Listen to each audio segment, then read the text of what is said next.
What? What is this? So slow to catch on. Look at those monsters! Relax, beautiful.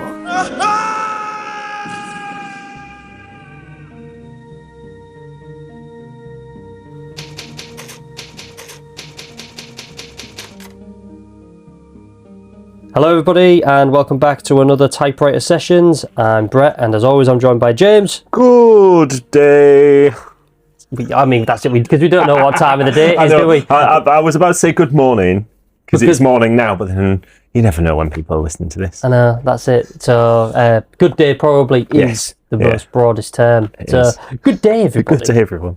And it's actually quite interesting today because we are recording on the day of the 30th anniversary of Resident Evil being released in Japan, as so astutely brought up by my good friend James. He was the one who reminded me of this. And then while I was looking at the dates, I also realised it's the anniversary of the GameCube remake of release of the game as well. What a glorious day for Resident Evil. Yeah, I mean... The 22nd of March, wow. Kind of almost makes it worthwhile being ill last week that we couldn't record. Just pushing back forward a week so we get to sit and chat about Resident Evil on the day it all began. On the day. Apologies, this is out a little bit later than we expected. We had a few things going on with just our own sort of personal stuff, but then I became ill on the day before that we was meant to record, and I'm still sort of getting over it, so my voice is going to go in and out a little bit, so I do apologise, but I'm over the worst of it, and I'm ready to get cracking back on with part two of Resident Evil 3 Nemesis. So we last left off with the item randomization found in Resident Evil, and we're now going to move on to the enemies found within the game. So before we move on, we would be rude if we didn't talk about Resident Evil Requiem at least a little bit. Just a little bit, yes. I mean, so I'll preface this by saying we'll keep it light on spoilers, not just because we are, planning on doing a full sort of recap episode shortly, but also my horrible confession is that I have not finished Requiem yet. Although a horrible confession that is. However, anyone who knows you, James, knows that your ability to play these games is extremely limited. Yes, due to the fact that you have a child. I do. You are a full-time dad. Yes, I am somewhat hampered by a very attention-needing 3-year-old that sort of likes to get up very early in the morning and, as such, completely wears me down to my last nerve by the night. So me finding any time at all where I get to have free access to the TV and my Xbox is pretty hard going. So but I mean, what 3-year-old isn't attention needed? No, it's it's tough, isn't it? I mean, although I do feel for you, I really do, because you must be going out of your mind wanting to have a really good long. No idea. but yeah, I mean, it's you'll get there, and you are at least still getting to play it, and you're enjoying it. I'm a fair chunk.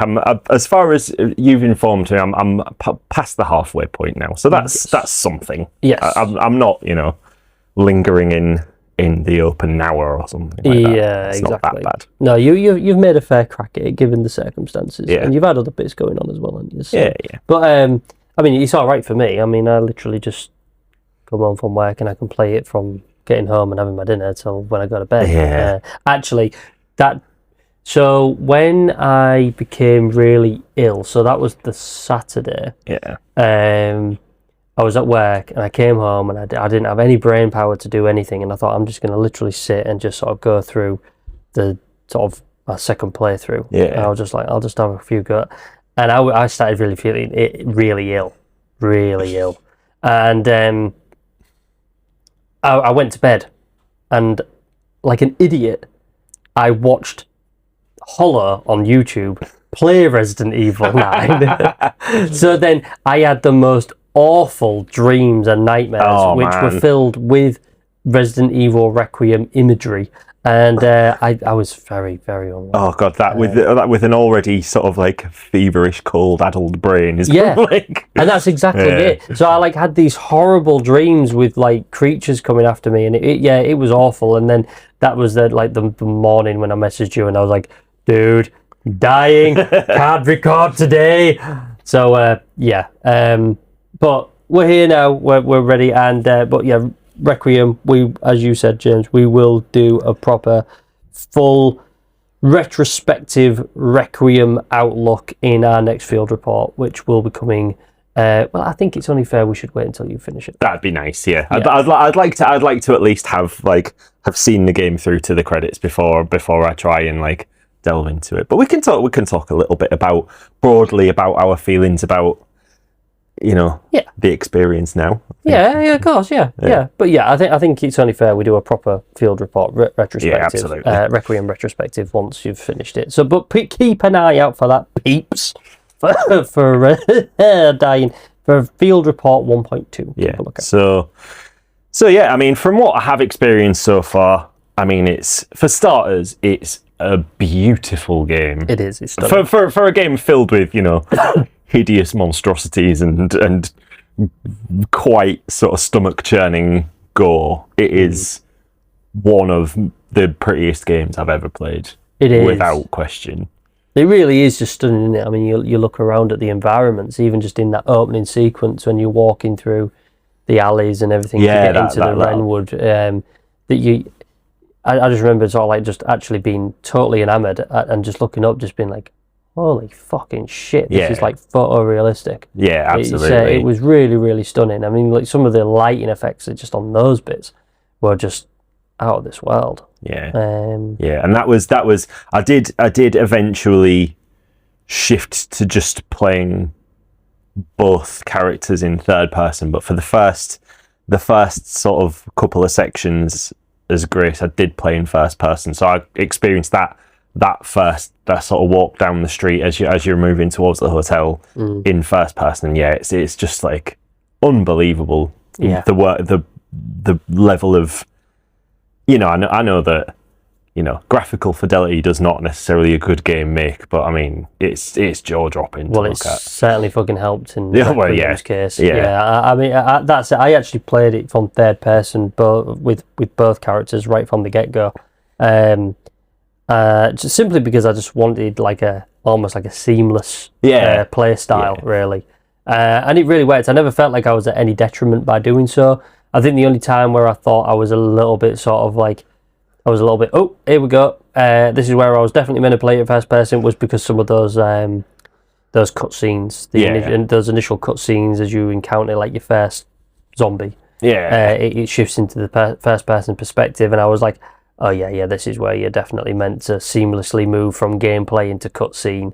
But obviously for me, I went from third person into first person, and it made me aware when I was in control of Grace and when I wasn't. Yeah. Where I think if you played it first person, you'd be like hammering buttons constantly, just but I never felt like I was at any sort of detriment for it. No, like I said, I did up to basically when after you've done your sort of first little section as Leon, and then when you sort of wake up again as Grace in the Institute, and that's when I shifted into third person. But those first, like the sort of entire hotel sequence I did in first, and it hit that same just incredibly like claustrophobic vibe that like the opening hours of 7 and 8 did as well. They'd certainly, like, you can feel that they built those sequences around the first person perspective. But again, once I shifted into that, it didn't feel like there was anything wrong with what I was experiencing beyond that. No, they really got it right this time with the horror. I mean, 8 shifted back into the action, didn't it? Yeah. And it doesn't really feel like a true Resident Evil game in any real respect. 8, I don't think. But the fact that 9 manages to still do the whole first-person perspective and make it scary like 7 did, but then feel like a Resident Evil game at the same time. I thought they did really well with that. I was very, very impressed, as I have been with nearly all of it, to be fair. It's fantastic. Yeah, it does. And not to its detriment, but I would say from my experience so far that it is a very different vibe playing Grace's sections versus Leon's sections. Like, not to the degree that I felt like it properly disjointed the experience, but it's like there's such a stark tonal shift.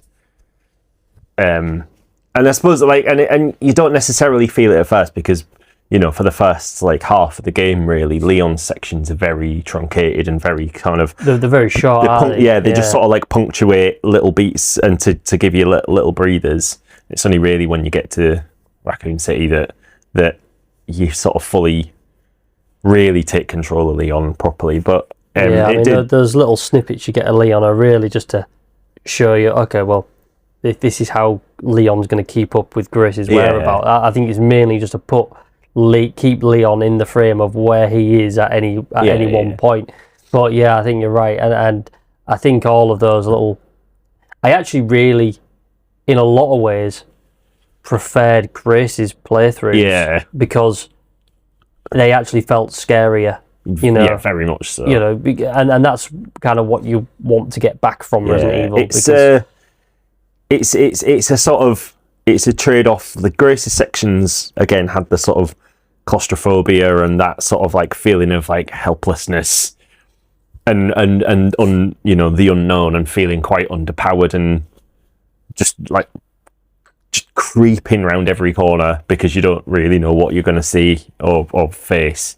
Whereas Leon's, it's less about being scared and more about being kind of just like absolutely swarmed with, you know, zombie dudes that are quite, a bit more resilient than you're necessarily used to, and it's that sort of you feel powerful, but also it's like they trade off the additional sort of power that Leon has by just throwing bigger numbers of enemies at you, and they're still a challenge, aren't they? That's the great thing about it, is that they're a challenge even when you play as Leon. Yeah, and especially when they sort of up the number of like...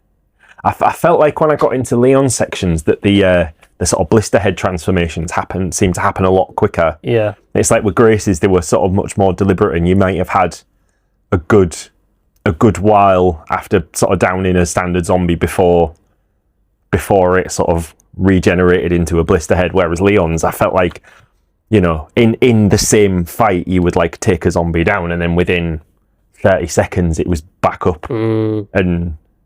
And you know, it takes a good, you know, they've sort of, it's a bit of a remix on the Crimson Head, really, isn't it? It is, yeah, and that's exactly what I thought. I was like, this is recapturing the Crimson Head thing, which only actually appeared in the remake. Yeah.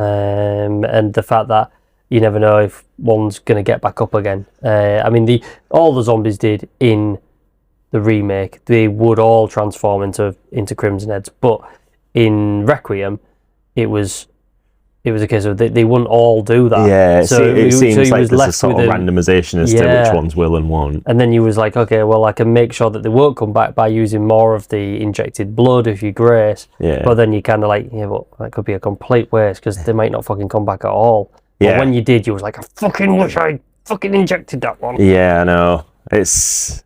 But again, that's the great thing. That's the trade-off in the sort of Grace parts, isn't it? It's that gamble as to, you know, when you're sort of, you start crafting and you have to make those, and that's the classic survival horror thing, isn't it? You have to make a choice. Do I make myself more ammo? Do I make myself more blood injectors? Yeah, exactly. And then also it's like, if you have the injectors, do you try and use them for like a stealth kill, or do you use them on zombies that are already down? Exactly. Yeah, it's good. It's good. I like the sort of, you never felt like you were fully equipped. There were always was pros and cons to everything. Yeah, wasn't there were always compromises that you had to make in your situation. Exactly. Yeah. And I like that. And again, really harkening back to that true survival horror that Resident Evil helped put the genre on the map, really. So, yeah, well, we'll obviously have a lot more to talk about when we when we get to it. Yeah, we can get into the story and everything when it's done. When I've seen it all. Yes, exactly, when you're done. But yeah, I think overall, I think anyone who's listening to this has probably played it, and even if they haven't finished it, I would like to think they'd agree with everything we've just said. But obviously, if you have a different perspective, please drop it in our Instagram. Yeah. And let us know. Anywho, we will return to Requiem at a later field report, but we are going to return to Raccoon City before its destruction in Resident Evil 3 Nemesis. We are going to talk about the enemies, so let's get back to that. So in the Resident Evil 3 Nemesis, back on the PlayStation, the enemy roster expanded the series menagerie. Of course, the staples of any Resident Evil title were present, such as the regular standard zombies, the Cerberus zombie dogs, spiders and crows. They all made their usual appearances. The zombies didn't really vary massively from their Resident Evil 2 appearances, in that you had police officers and civilians, but we still did have some new variations. So there was firstly the introduction of the fat zombie, which I really don't like calling them fat. But, yeah, we don't like to body shame the undead. No, exactly. And I just think we'll call them chunky monkey zombies. Yes. Yes. I don't really know if that's any better or not. Probably not. That's probably not what that's.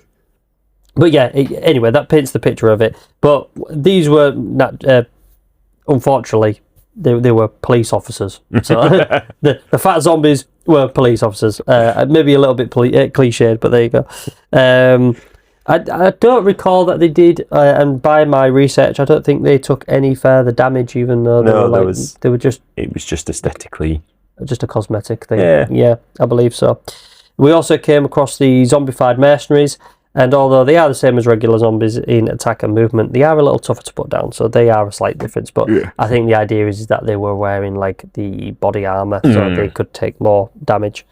We also had the charging zombies. Now, this was a random variant of zombie, which all of a sudden would just burst into a faster pace of movement, and they'd sort of charge at you really, really quick. Again, completely random, so when it happened, you'd be like, shit! And then you'd be like scrambling for a shotgun or something to quickly put them down. So that was probably the only real variant that was notably different. Yeah, you know, that wasn't just a visual change. There was actually a change behaviourally as well. To the behaviour, exactly. Yeah. And then we also had two new Hunter variants, those being the Hunter Beta and the Hunter Gamma. So firstly, the Hunter Gamma, sometimes called the Hunter Y, was Umbrella's attempt to create a new Hunter variant based on amphibian DNA. There is a lot more lore around this, which we will cover in B.O.W.s episodes, but with these variants, Umbrella's European team tried something different. They bonded human DNA to a fertilized amphibian egg and then exposed it to the T-virus. The experiment worked, but the results were far from ideal. Unlike the agile combat-ready hunters, the players were used to, the Gamma models had major flaws.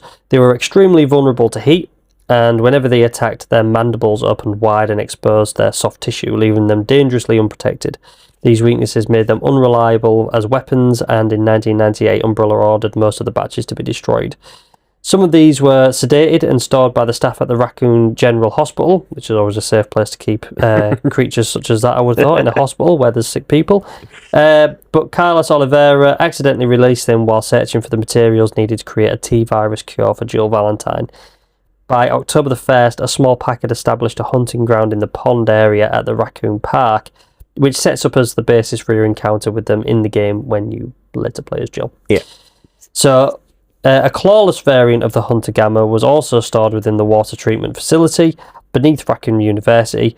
These specimens broke out of their containment on the same day and adapted quickly to the damp subterranean environment, thriving in the pools and flooded chambers beneath the campus.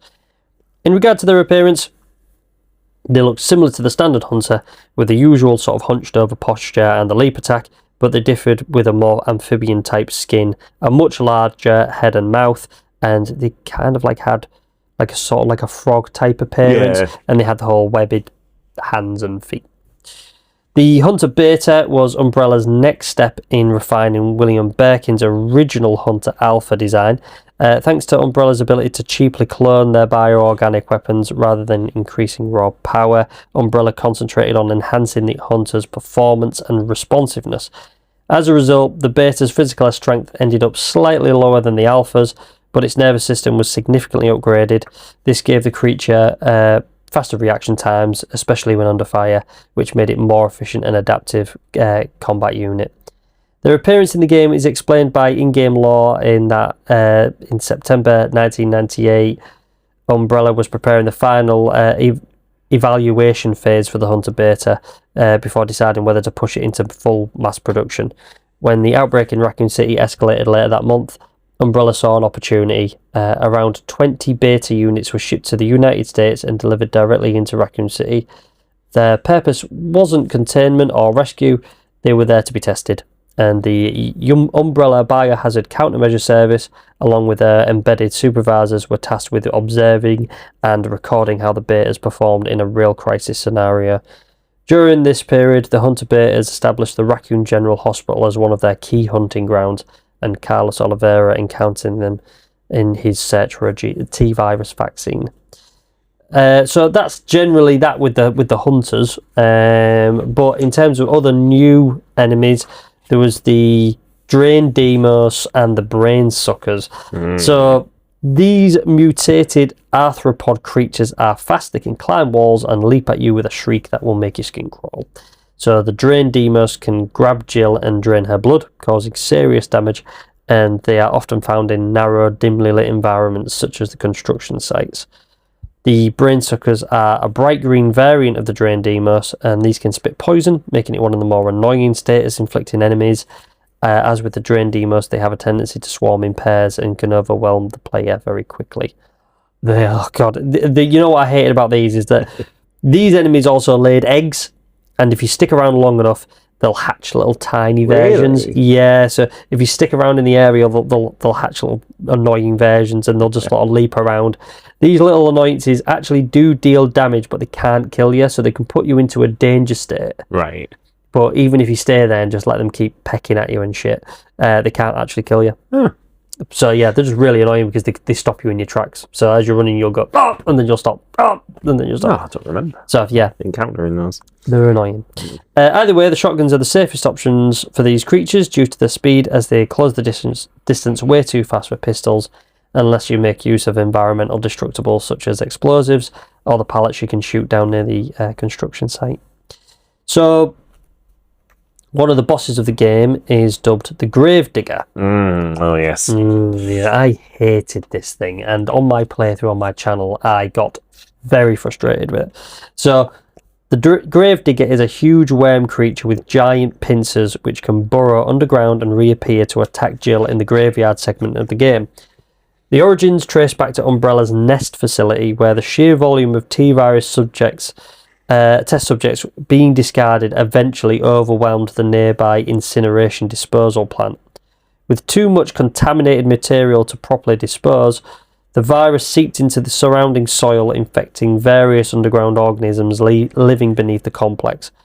Over time, those infected creatures mutated into massive, burrowing, bioorganic weapons known as the Gravediggers.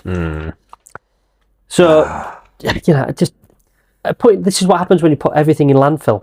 Yeah. When you just put everything in landfill, eventually we're going to see big Gravedigger worms, and it's all because we put everything in landfill. We need to do more to protect this planet. We do. Recycle, kids. This is what happens when you don't.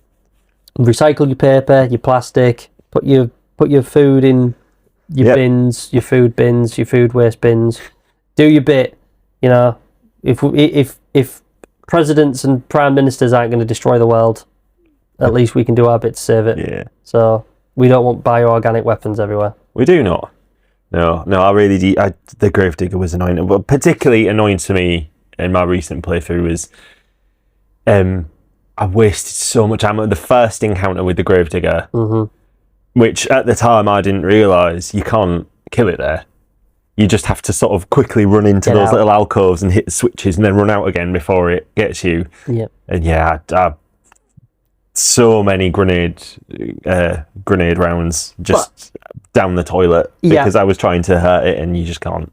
You can't. I hate that about some of the sections in like Resident Evil where like you're up against an enemy you can't kill and it's not immediately obvious that you can't kill it. There's a lot of that in not just in Resident Evil, I don't think, but there's other games where it's like, yeah, you can't kill. This is just an encounter and you can't kill it yet. Yeah. It's like, yeah, but I didn't know that. Yeah. I thought I was going to just get this put to bed. Yeah, bits in games where like you're supposed to lose the fight, but like the game doesn't signal that to you at all. So you just trial by bash fire, your head against the wall. Yeah, exactly. So annoying. Jill first encounters a pale white gravedigger after the ground collapses beneath her, dropping her into the very tunnels the creature had carved through the earth. Later, another variant, a larger brown gravedigger, appears in Raccoon Park. Starving and drawn by the scent of human remains, this creature had been attempting to reach the buried bodies and even some zombies trapped underground in the park cemetery. Its burrowing eventually destabilised the graveyard, causing the ground to give way, which of course creates the perfect place for a boss fight. Of course. And the thing is, it's annoying though with that because if you can hold out long enough, you can actually shoot the lampposts into the water. Yeah, which I didn't realise that was only something I discovered after the fact. Yeah, it's annoying. I just battered it with acid rounds, I think. But it's really difficult to try and stay alive though, because if you need to stay alive long enough for that to happen. But you kind of like, well, I either waste a load of ammo or waste a load of health items because dodging the thing is near impossible. Yeah. Because it's such a narrow space and the thing is so freaking big. It takes up you can't get around it. Yeah, the whole path, doesn't it? Exactly. So that's generally it for enemies. That's all that was really added into the game. Yeah, I suppose so much of the game is centered around Nemesis himself and the various forms that he takes that I guess they didn't. He took the spot that ordinarily like multiple different enemies would in like mini boss battles or boss encounters throughout the game. You just, again, your boss fights are for the most part just and I think, Nemesis over and over again. Yeah, exactly. And I think also they wanted to give you more enemies by more of a challenge, by giving you more enemies at any one time. Like you faced more zombies at any one time, more than you ever have, I think, at that point. So anyhow, we'll move on to weapons now. So it's always a fun topic. It's always good to talk about the wonderful toys you get to use during your Resident Evil outing. So let's discuss some of the game's weapons. First of all is the usual handgun. In this entry, we see the STARS standard issue Beretta M29F transform into what would become a Resident Evil lore staple. The handgun would take on a unique look with a wooden handle and a STARS emblem embedded into it, and a silver chrome barrel. So this would become Jill's STARS version of the pistol, and it turns out Jill, Chris and Wesker were all issued their own customized versions of the STARS issued Beretta, each a little different from one another. These customized pistols were developed in-game by Robert Kendo, the gun shop owner from Resident Evil 2. He would name these STARS pistols the Samurai's Edge. Other STARS members would all have identical versions of the Samurai's Edge, so there was like a standard issue one, but Jill, Chris and Wesker had sort of like prototype versions, if you will. They had their own customized ones. So lore aside, this functioned the same as any other pistol in previous Resident Evil games, in that it was mostly useful against zombies and dogs. On hard mode, this is your starting weapon, where on normal/easy it will be in your item crate, but we'll explain why that is the case very soon. So the shotgun, modelled and identified to be a Benelli M3S, is found in the Y-shaped alley where you see Brad Vickers burst through a door and run away from zombies, leaving you to deal with them. Thanks a lot, Brad.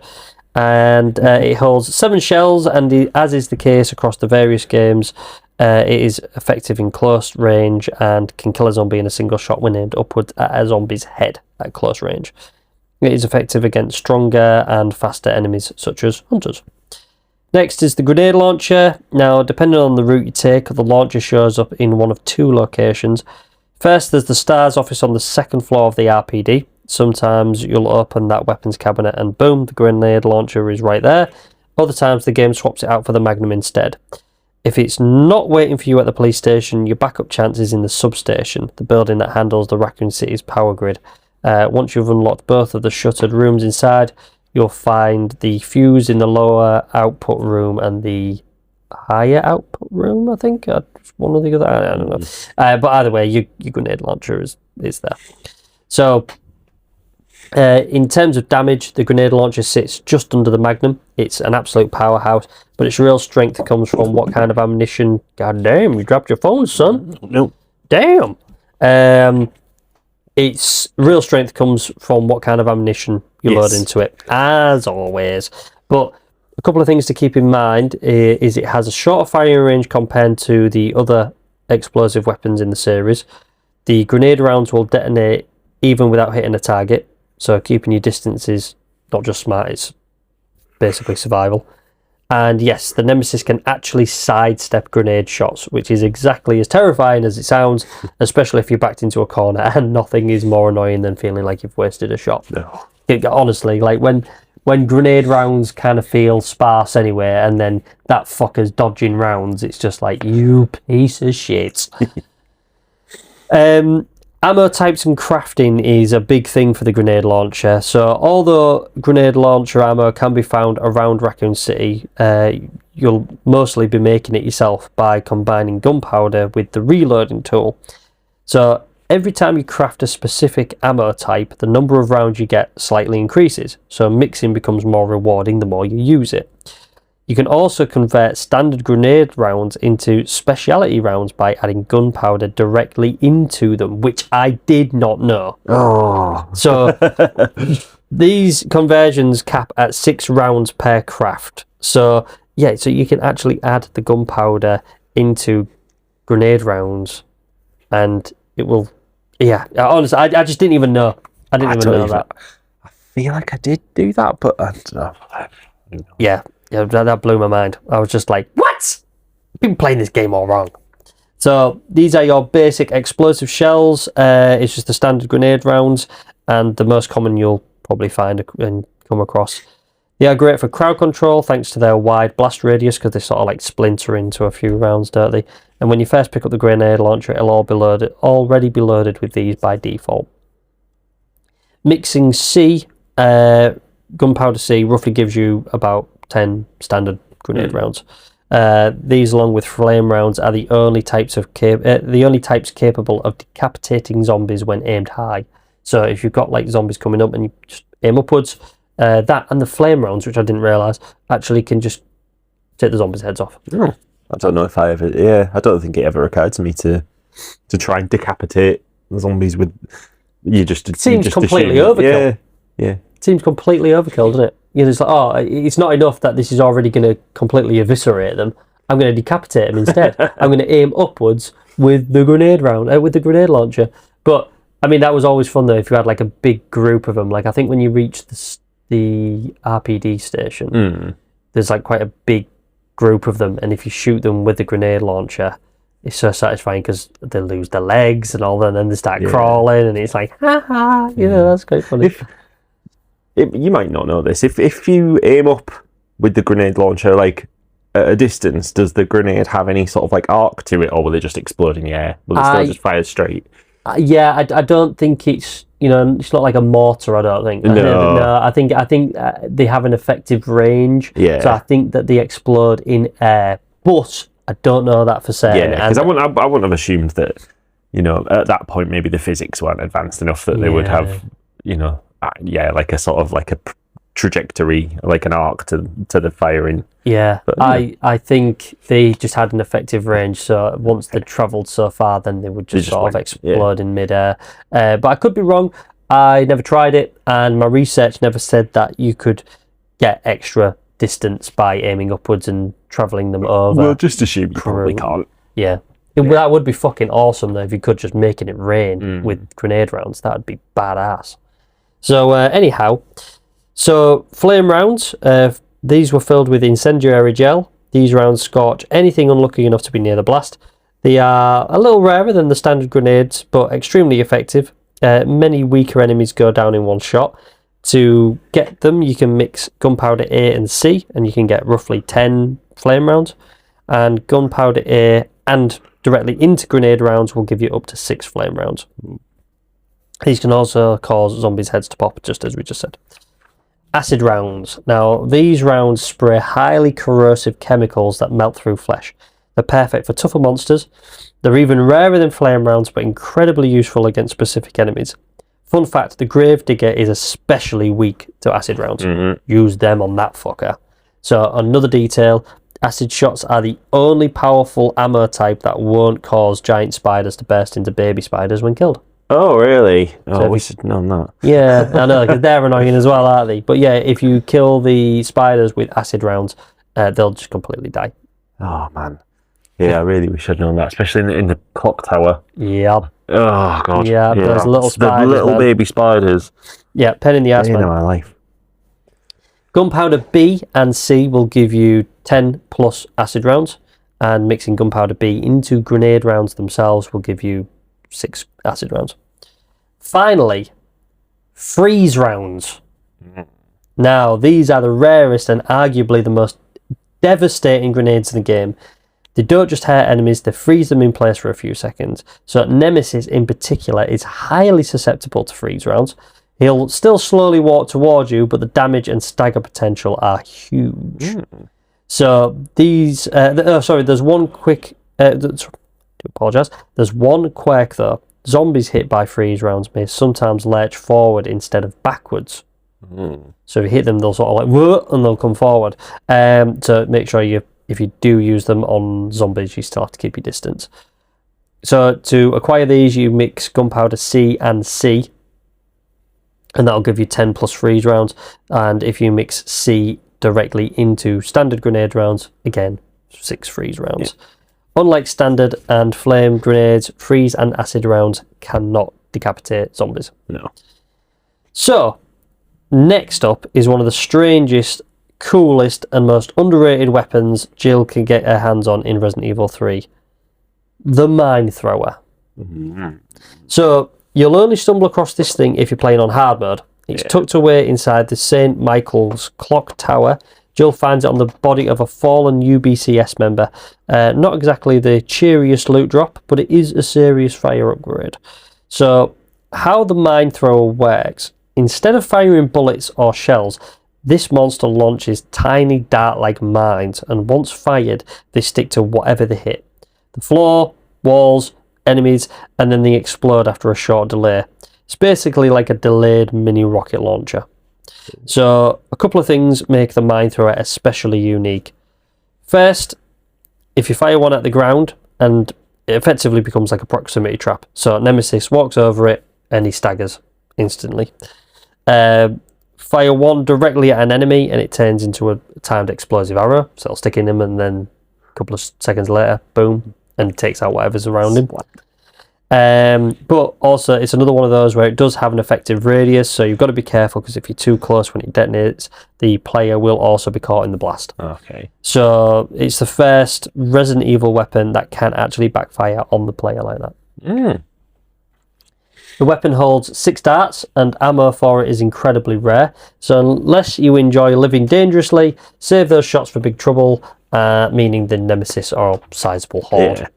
Because of the delayed explosion, it's not ideal for quick, agile enemies who might rush you before the mine goes off. So the last thing you need is to blow up a zombie and Jill at the same time. So yeah, you want to sort of like save it for... Yeah, probably don't use it on a hunter. No, because if you stick that thing and he's on you, then you're gonna get blown up. So the Mine Thrower Enhanced, aka the infinite ammo version. Now, this is where things really do get wild. So if you combine the Mine Thrower with the infinite bullet case, the whole weapon transforms both in appearance and ability. Visually, it shifts to a lighter blue colour with a red marking, but the real fun is what happens to the ammo. So the darts become homing mines. So, and not just simple homing, these things will track enemies curve their flight path and aim for the head. Oh, that's so cool. I didn't know about that. That is sick. So, yeah, it's really, really fucking cool. And when they hit a target, they explode instantly. Then they exit the enemy and hunt down the next nearest target. And then they explode again. And then again. And again. Oh my god. This fucking gun, man. It's like having Yondu's arrow from Guardians of the Galaxy. Yeah, that's a really good comparison. So, so one dart can essentially pinball through an entire crowd, detonating with every impact. And it turns the mine thrower into one of the most overpowered, crowd-clearing weapons in the entire classic trilogy. My god. That's fucking cool as shit. I didn't even know about that, because I mean, I'm well, I'm a little dweeb and I played it on the easier mode, so I never even came across the mine thrower to begin with. But well, I mean, I did, but I never really saw the value in it. But I certainly never used the infinite ammo case. I mean, I never actually played the game that much to have got the infinite ammo case anyway. So I never came across this, but I have seen videos of it being used, and it is satisfying to watch. It's so satisfying to watch. I'm gonna have to look that up now. Please do. You'll enjoy it. Yeah. Make sure you have a cup of tea while you do it, though. It makes the whole thing. Or an alcoholic beverage. Either or, yeah. But I tell you, you'll enjoy it. It'll just, smooth. A few fun facts as well, though. Some extra details here. You can't reload the mine thrower mid-magazine. It has to be completely empty before you can refill it. And even then, reloading requires opening the menu and manually combining the darts with the weapon. So there's no just like quick reloads. Hitting reload. And a fun historical note, this is the first weapon in the Resident Evil series that can injure the player if you're too close to them, which is obviously what I already said anyway. So, alright, so let's talk about a fan favourite workhorse in Resident Evil 3, which is the assault rifle. Yeah. A weapon that proves spray and pray can actually be a viable survival strategy when half the city wants to eat you. So this thing is a fully automatic lead-splitting machine gun with a great rate of fire and surprisingly solid stopping power. Just like the submachine gun in Resident Evil 2, the ammo isn't counted in bullets, it's measured in percentages. A full magazine reads as 100%, which translates to roughly 300 rounds. Okay. Yeah. That's a whole lot of Raccoon City hospitality.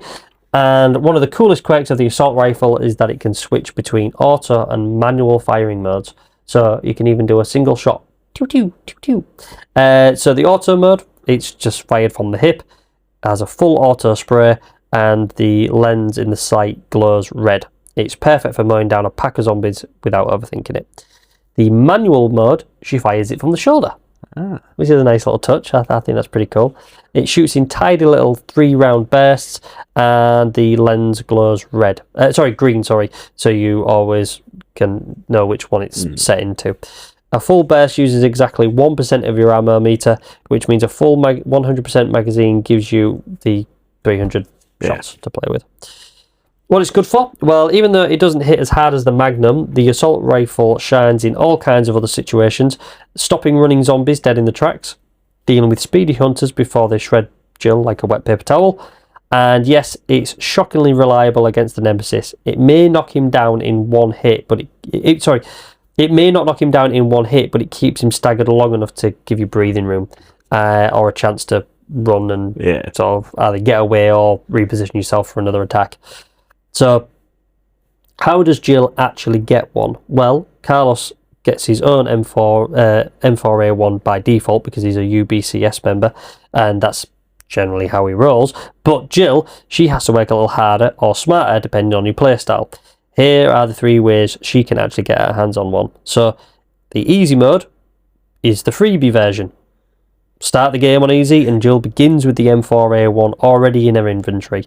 And you can even find 2 extra magazines in the item box. So the only, honestly, the only time in the game you actually ever are given spare ammo for it as well. But easy mode, it really is easy. Yeah. Do you know when I played it? I played it on easy, and when I first loaded it up, because I was playing it on an emulator, and I thought I didn't know that that was the default how you started the game on the easy mode. I thought I was playing some hacked ROM or something where someone had made it so you start the game with a ridiculous. 3 first aid sprays, an assault rifle, 2 magazines. Literally, start the game with all these like weapons and loads of ammo. I was like, this doesn't feel right. Am I? Am I cheating? Am I unintentionally cheating at the game? But it's an easy assumption to make, though, because you kind of think to yourself, "Oh my god, like I'm getting an assault rifle." Never usually that generous, even on an easy mode. It's you still usually have to work for ammo and quite right and weapons. And it's weird that there is only like easy and hard mode. Yeah, there's no middle ground, is there? I mean, for my channel, I played it on hard, and you know, it was tough, but I wouldn't say it was really hard. No. I mean, they probably should have just done easy and normal. To call it hard seems a bit harsh. Because I think most players, when they see, well, it's either easy or hard, well, fuck it, I'll play it easy then. I don't want it to be hard, because sometimes hard means really hard. I mean, certainly in Resident Evil terms, hard could be really hard. So you play it easy, and then you was given this assault rifle, couple of magazines, loads of first aid sprays. It was just like, damn son, I'm just going to mow everyone down. So it was pretty cool.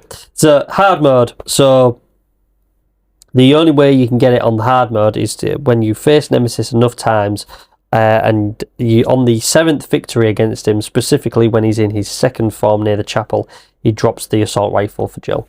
So that's the only way really that you can get it. But this only applies during your first file. In later playthroughs, the same reward becomes the infinite bullets briefcase. So, but I don't recall getting the assault rifle when I played through it, mainly because I didn't have the cojones to stand against the Nemesis. No. Yeah. So, next weapon is the Magnum. So let's talk about the Magnum. Of course, the Magnum returns once again, and again, it is one of the most powerful guns in the game. As is the case in previous games, a single shot is all it takes to drop most standard enemies, including hunters. It holds 6 shots, classic revolver style, and every bullet is basically a tiny boss fight ender. But with great power comes great scarcity. You see what I did there? Magnum ammo is also rare, precious, and definitely not something you want to waste on the shambling guy who just wants a hug. So use it sparingly, savour every bullet of the trigger, and keep it tucked away for the moments when you need it the most. Boss fights, hunters, and Nemesis encounters. But where do you find it? Well, the Magnum appears in one of 2 places, depending on your item randomisation. The STARS office, police station, 2nd floor. If you check the locker, the Magnum is sometimes there, and as we mentioned before, sometimes it's the grenade launcher. The other place will be the substation, so much like before, if you found the grenade launcher in the STARS office, the Magnum moves to the substation, and you'll need to unlock both shutters. One room contains the fuse, and the other contains the Magnum. So it's a little extra legwork, but absolutely worth it for Jill's handheld cannon. Crafting ammo for the Magnum. So because the ammo is so rare, you can actually make your own, but it is expensive to do so. To craft Magnum bullets, you need to mix 3 gunpowder seeds together, and if you combine that with the reloading tool, you get 24 Magnum rounds. But that's the only craftable recipe, and crafted Magnum ammo is far more common than finding it in the wild. So yeah, if you can try and save your C's, I would do that, and it's certainly what I did. So where can you find pre-made ammo? Well, there's only 2 locations in the entire game where you can find ready-made Magnum rounds. The second corpse near the back gate of the park, and the communications tower in the Dead Factory. That's it, 2 spots. Capcom clearly want you to balance the fact that players can either craft the ammunition or be extremely sparing with the rounds. Yeah, exactly. But I think the message is clear. Every shot matters. So interesting to note, despite its insane power, it's second only to the rocket launcher, the Magnum cannot pierce multiple enemies. So if you line up zombies and you're thinking you're going to take out multiple, you won't. You'll only hit the first one. Rude. So that does move us on to the rocket launcher though. So we're stepping into the big leagues with this one. So as always, the ultimate weapon of any Resident Evil game. This beast is tucked away deep inside the Dead Factory, and getting your hands on it will take a little legwork. So how to get the rocket launcher? To start your quest for Jill's personal WMD, you'll need 2 items. The facility key and the red card key, and after defeating Nemesis in the bow disposal room. And yes, that card key is your ticket out before the self-destruct timer cooks you, so you kind of need it. Yeah. So Once you're back in the lower levels, specifically the area where you solve the water sample puzzle, you'll notice a machine that lets you attach the plastic card to the facility key. Doing this upgrades the key by printing a barcode onto it, and congratulations, you've just turned a regular key into a VIP backstage pass for destruction. After you win your battle against Nemesis and grab the red card key, head into the nearby safe room, and from there access the room with the steam valve puzzle, and you'll find an elevator that accepts your newly acquired card key. Ride on up and head to the corridor, and you'll discover a locked locker. Use your barcode equipped facility key, and inside is your shiny rocket launcher. Wow, yeah, I don't think I did that. Yeah, it's a little bit. It's a little bit of work, a little bit of a puzzle, but it's pretty cool to do actually, because there's quite a few sort of steps. Yeah. It's quite satisfying to put it all together. So yeah, I really enjoyed doing that bit. The rocket launcher is unsurprisingly the heavy hitter of the game. It can instantly obliterate any enemy except Nemesis. He stubbornly requires 2 rockets. But there are a few quirks. It has a very slow aim time, so using it at close range is basically a no-no. No. Don't do that, because it takes too long. Despite being an explosive weapon, it doesn't deal splash damage, so there's no area of effect explosion, like the grenade launcher or the mine thrower. The rocket must make direct contact. So, in a surprising twist, the rocket launcher doesn't hurt your end of game ranking, and it only takes up a single inventory slot. So it was quite kind of Capcom to do that. I think I used it to shoot Nikolai's helicopter out of the sky. Yeah, maybe I did do it then, because I definitely shot him down. Or maybe I didn't do it with the rocket launcher. I don't know. Maybe you shot him out of the sky with a pistol, yeah, maybe. Like John Wick. Threw rocks at him. You are. I just threw rocks at him. Yeah. Have that, you meanie. So, lastly, in relation to weapons you'll use through natural progression of the game, the SIG Pro. So this is the pistol used by the UBCS. It's basically just a reskin of Jill's Beretta pistol. It has the same 15 round capacity and the same handling and same damage.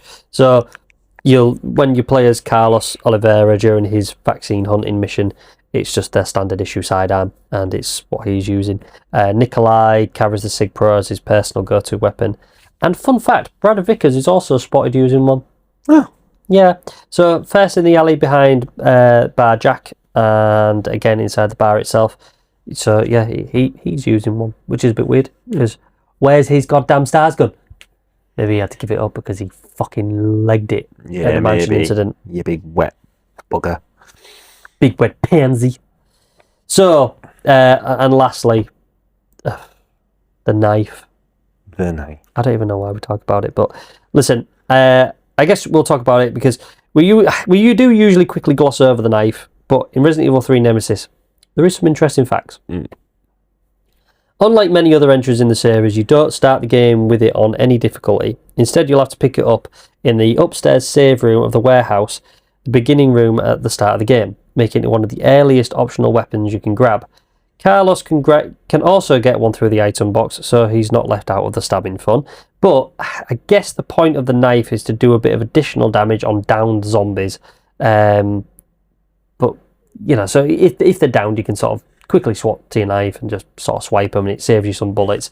But it takes up an inventory slot, and it just seems totally pointless for the sake of an extra couple of bullets. Yeah, never kept the knife in my... Nah. I mean, I'm usually quite sparing with my rounds, as most people will probably grumble at on my playthroughs on my YouTube channel.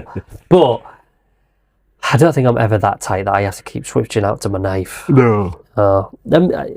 Maybe on Code Veronica, but it has a different use in Code Veronica, which I'm not going to talk about now. But yeah, I just think it's still pointless. However, damage breakdown. If you're wondering just how many slices it takes to turn various zombie enemies into a shish... Well, actually, any bow enemy into a shish kebab. Here are the stats. A zombie requires 14 hits. Jesus Christ.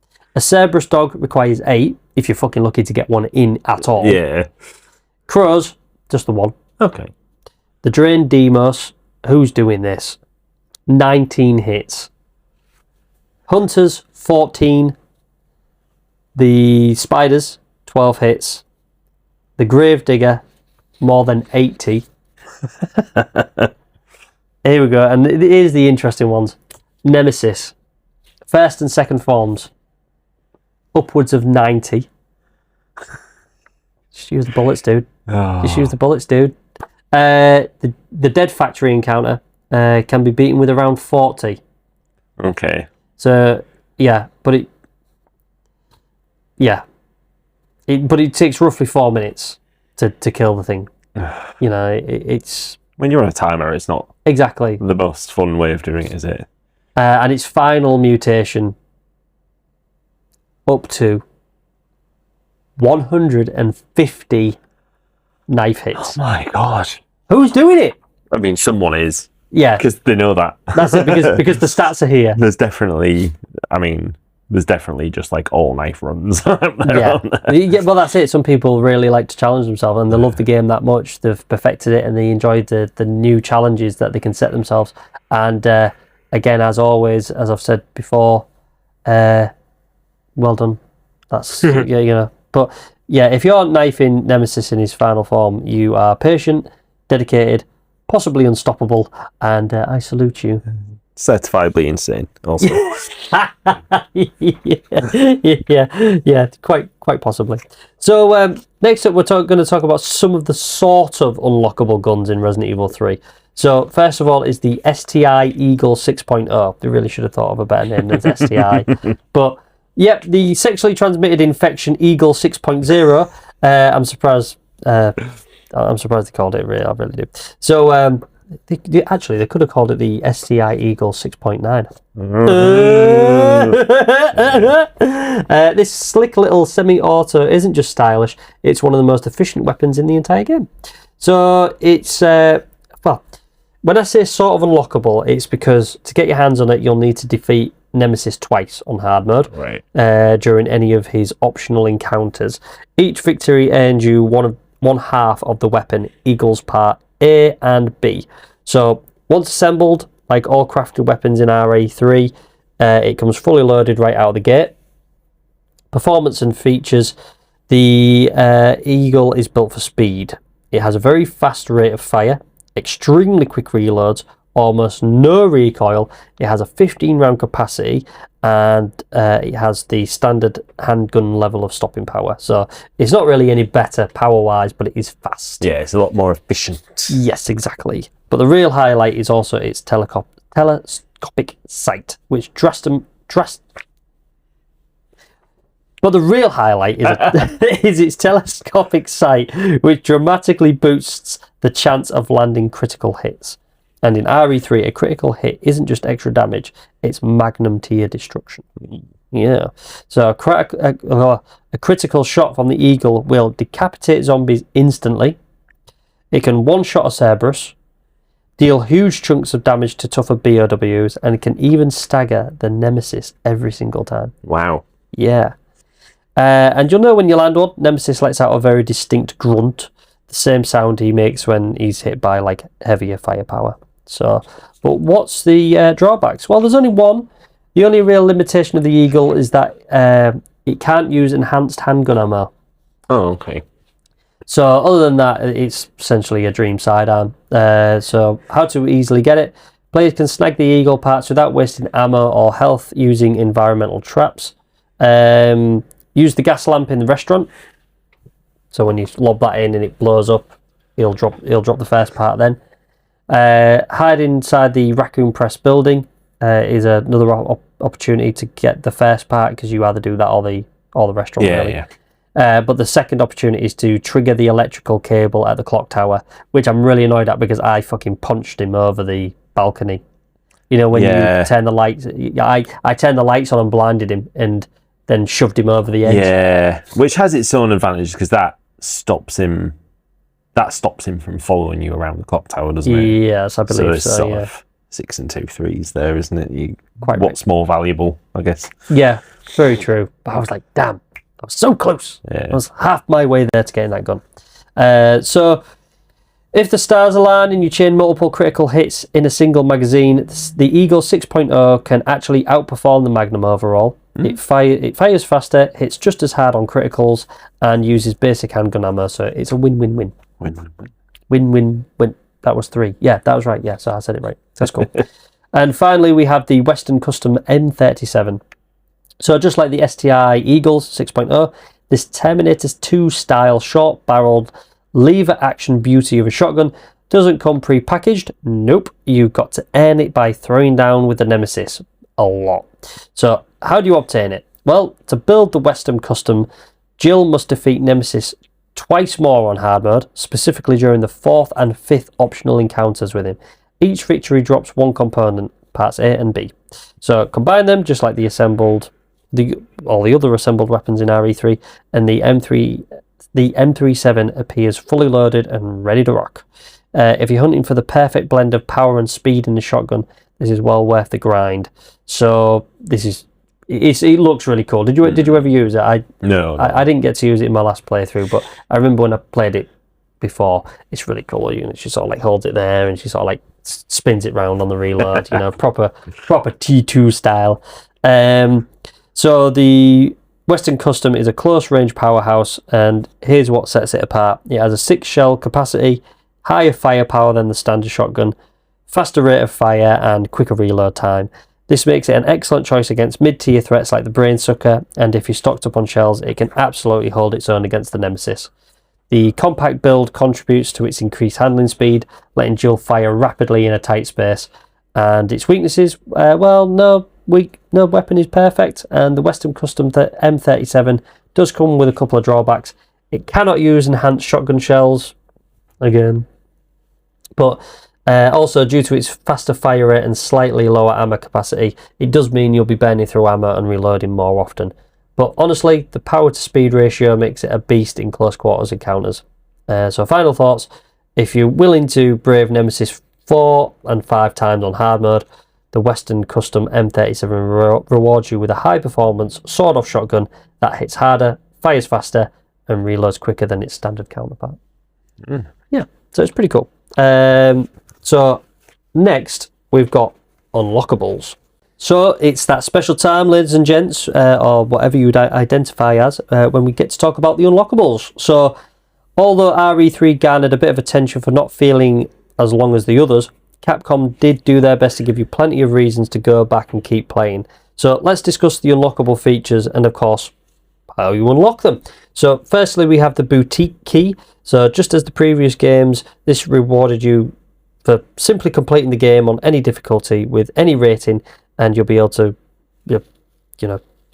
go to it when you start your new game. So the boutique key is used early on in the game and is used to unlock the boutique in the uptown area of the game near the bar. Interesting note, the boutique key is only unlocked and used in the PlayStation version and GameCube port of the game. The PC and Dreamcast ports had all costumes available to choose from when you begin the game. Oh, well. Yeah. That's very generous of you. Very, because when I played it on my channel, I played it on the GOG version, which is basically the upscaled, enhanced PC version of the game. So I got to play as Jill in her Stars uniform. Very nice. Yeah, which was cool. I think, did you watch it? I did, yeah. You did, some of it, yeah. Yeah. Yeah, so you'll have seen that. So once inside, the boutique becomes your changing room for all of Jill's unlockable costumes. Each dressing stall has a sign. Open, meaning the costume is available. Occupied, the outfit Jill is currently wearing. And closed, so you've not unlocked that one yet. So players can swap costumes as often as they like. However, once you progress to the St. Michael Clock Tower, the boutique becomes inaccessible for the rest of the playthrough. So you can actually go back a few points in the game and change costume, but after that, it ain't happening. So, unlike previous games, there were a lot more choice of costumes this time, but to unlock them, you had to fulfill certain criteria. Here is a clear overview of how each outfit is earned, with requirements differing between hard and easy modes. So, your normal outfit is obviously just available from the start. To get the Stars uniform, you need to finish the game with a D rank or higher. The Regina outfit from Dino Crisis, you need to finish the game with a C rank or higher. The Biker suit, you need to finish the game with a B rank or higher. The Disco suit, finish the game with an A rank or higher. And the Police uniform, finish the game with an S rank or higher. So, yeah. Now, everything apart, well, the Stars and the Regina outfits, you can complete those on easy mode and you'll unlock them. Yeah. All the others you have to do it on hard. Yeah. So yeah, if you want the biker, the disco, or the police uniform, you would have to unlock those playing on hard mode. Yeah. But yeah, the stars and the Regina, you can get those on easy.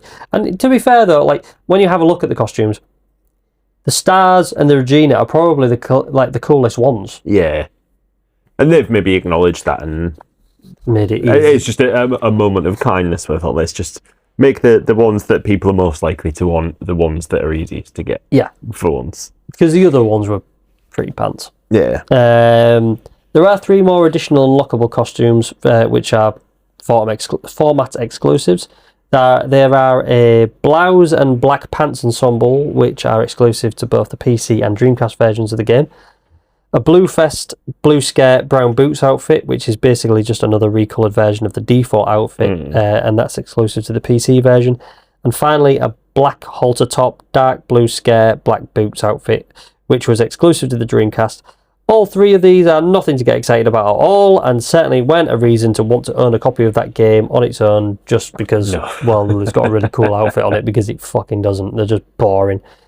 Now, perhaps the most significant unlockable for Resident Evil 3, which would go on to solidify itself as a series mainstay for unlockable play modes within Resident Evil titles in one way, shape or form, was the Mercenaries.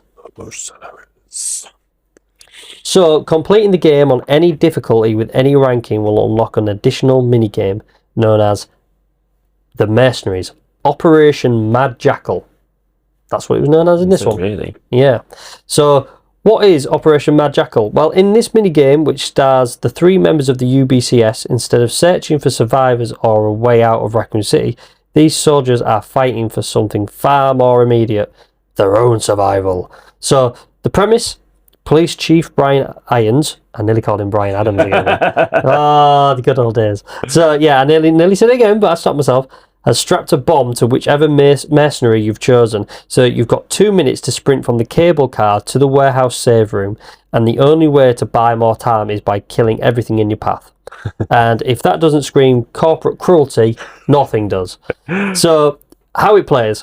Operation Mad Jackal is built in the same spirit as Resident Evil 2's 4th Survivor, but with deeper scoring mechanics and tons of replay value. So you choose from 3 characters: Carlos, Mikhail, Nikolai, and each one carries a unique loadout and wildly different in difficulty.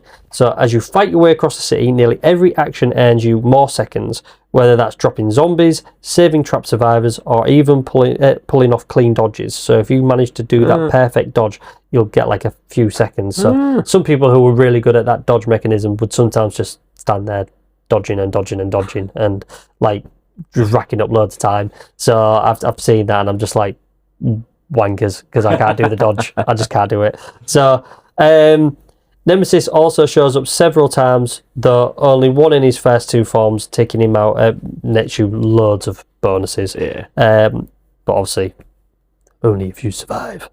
Enemy rewards. So every creature adds both time and cash to your final payout. Here's the clock as the clock ticks. But if you kill a zombie, you get 3 seconds and $5.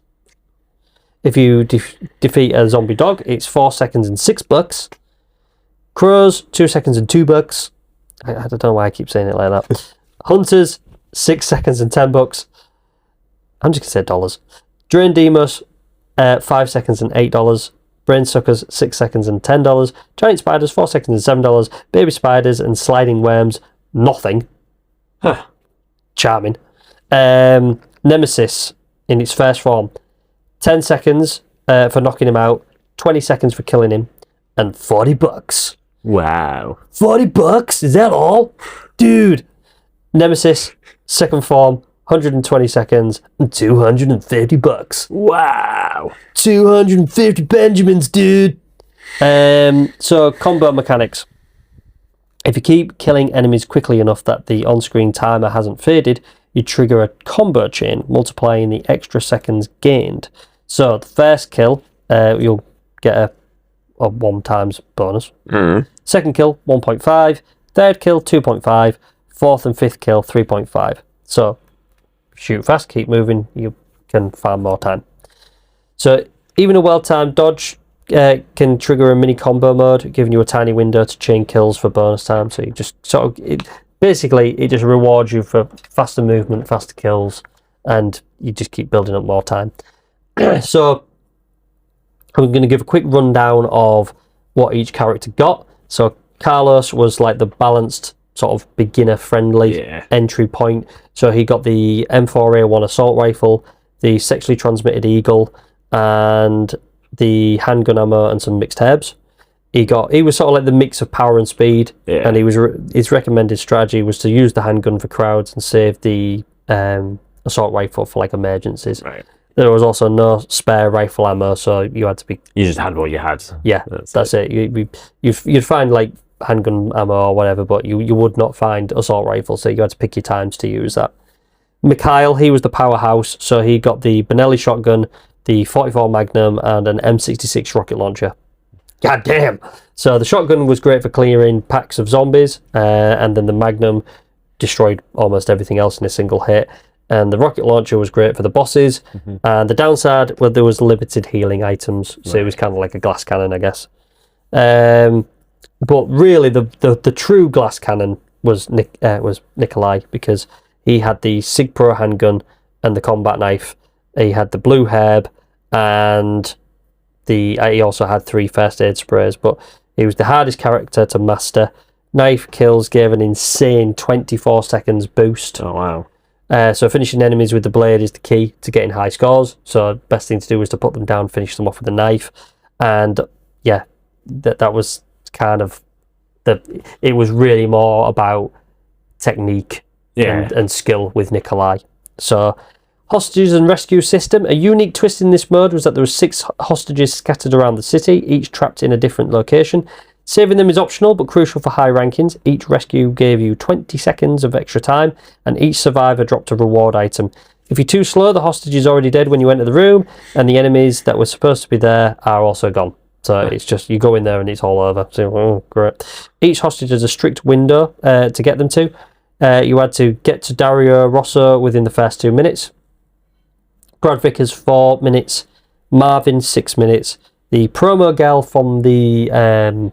you know when you go into like the pharmacy and there's like a video on a TV, and there's like a lady on the advert and she Safsprin, and then she's there like pointing to it on it. Yes. She's one of them, and then the other was the UBCS member and another one. So there was like 2 UBCS mercenaries, and they were able to be found within 12 and 14 minutes. So if it was after that, they were dead. Fun fact, alive hostages scream when you enter the room, dead ones don't, because they can't. So it's kind of obvious. Hostage rewards. Carlos. Mostly handgun ammo, first aid sprays from the Perma Girl and Mikhail. So, you know, they were the kind of things that drop off. But yeah, you'd get some first aid sprays when you rescued the Promo Girl and you rescued Mikhail. Mikhail, he would mostly just get shotgun shells. He would also get some magnum rounds and some sprays. He'd also get some enhanced shotgun shells for the later ones, yeah. And Nikolai, he would get regular and enhanced handgun ammo depending on who he rescues. So it was just sort of like staggered. Enemy spawns, the monster lineup is fixed, though the HP varies with each attempt. Every enemy type from the main campaign, appears except for Nemesis' 3rd form. Knife kills, as Nikolai always grants 8 times the extra time, with the exception of the Nemesis' 2nd form. Zombies are the only creature you can reliably dodge for time bonuses.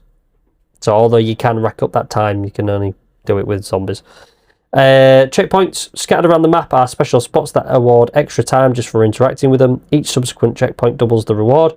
+2, +4, +8, +16, +32 and +64. These appear in locations like the restaurants, substation rooms, alleyways, and the barricade streets. So, unlockables. Your final score converts into cash, which you can stockpile to purchase special items for your next playthrough of the main game. So you can unlock an infinite assault rifle for $2,000. Whoa! Infinite rocket launcher for $4,000. Universal infinite ammo for every single gun, and an infinite Gatling gun. So yeah, Those last two we'll discuss very shortly. Once purchased, they appear in the item box for both Jill and Carlos, but we'll cover those shortly. Extra notes. Brian Adams narrates the mode, taunting and guiding you. Killing zombies with explosive barrels grants massive bonus time, especially if done during combo mode. And Nemesis killing enemies counts as your time bonus. So really? if he whacks a zombie and kills it, you get the time. You get it. Oh, yeah. That's good. Cheers, Nemi. Some regional versions censor time bonuses for humanoid enemies, making higher scores much harder. So yeah, like it was almost like the thing. Oh well, you're getting rewarded for killing humans, so we're not going to give you time for that. Huh. It's like, oh come on. So yeah, I think in some regional censored modes, you didn't get time for zombies. I think Seems quite harsh. just chill the fuck out, dude. Yeah, they're zombies. They're already dead. Yeah, I don't think his feelings are hurt. I'm putting them out of their misery. I'm doing them a service. Exactly. And this is how you've got to look at it. So, final thoughts. Well, Operation Mad Jackal is more than a bonus mode. It's a fast-paced challenge that pushes you to master movement, dodging, crowd control, and resource management. It's frantic, addictive, and still one of the most memorable extras in Resident Evil history, and why it has persisted as part of Resident Evil titles ever since. So, and it has, although the Mercenaries mode has varied over time. Like, there's always been a spin of it. I mean, even like this Operation Mad Jackal is more like, it's more akin to the battle mode that was created for the Saturn version of Resident Evil, I think. The fact that you went from one area of the game to another and you got time, so really, like, when we talked about the Saturn version of Resident Evil, it really is hard to sort of like, we take for granted really just how much actually came like of that game. It's really overlooked, but that battle mode there was the foundation for the Mercenaries, as we mostly know it. I mean, this version of the Mercenaries mode isn't the one most people will know because most people will think of Resident Evil 4 or 5 versions of Mercenaries. They're ones that sort of seem most spoken about. Yeah, it's which is where you're in one area and you've just got hordes of enemies coming after you. That's the version of Mercenaries people will be most familiar with, where this is really just an evolution of the battle mode that was created for the Saturn. So yeah, I think, good old Saturn. Yeah, and it's like we've talked about a few times in the past, though, sort of one kind of reliable facet of the Resident Evil franchise is they never let a good idea die. No.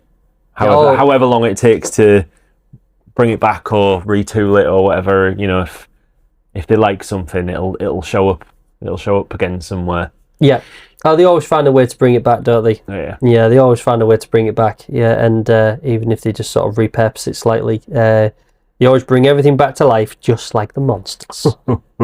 See what I did there? It's because we're talking about Resident Evil. So anyhow, we discussed the various guns of the game, but there is one we have yet to talk about, and that is the aforementioned Gatling gun. So one of the most ridiculously overpowered weapons in Resident Evil 3. So how do you get it? Unlike some of the other heavy hitters in the game, you don't have to square off with the Nemesis to get your hands on the Gatling gun. Instead, you'll need $3,000 in the Mercenaries Operation Mad Jackal bonus game.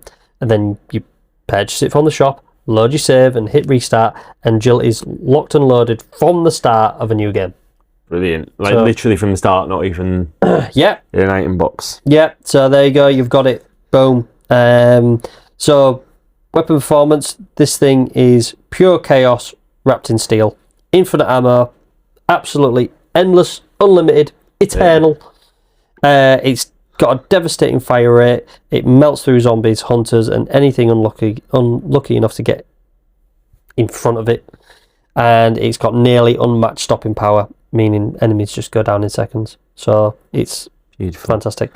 The only catch, it does have a spin-up delay. So just like a classic sort of minigun, you have to sort of start spinning it before so it doesn't fire instantly. So the barrels need a moment to wear up and then a moment more before the bullets start flying. So if you're thinking of using it point blank, you're probably going to get fucked up. Yeah. You know, if does it have any like overheat? No. At all? No.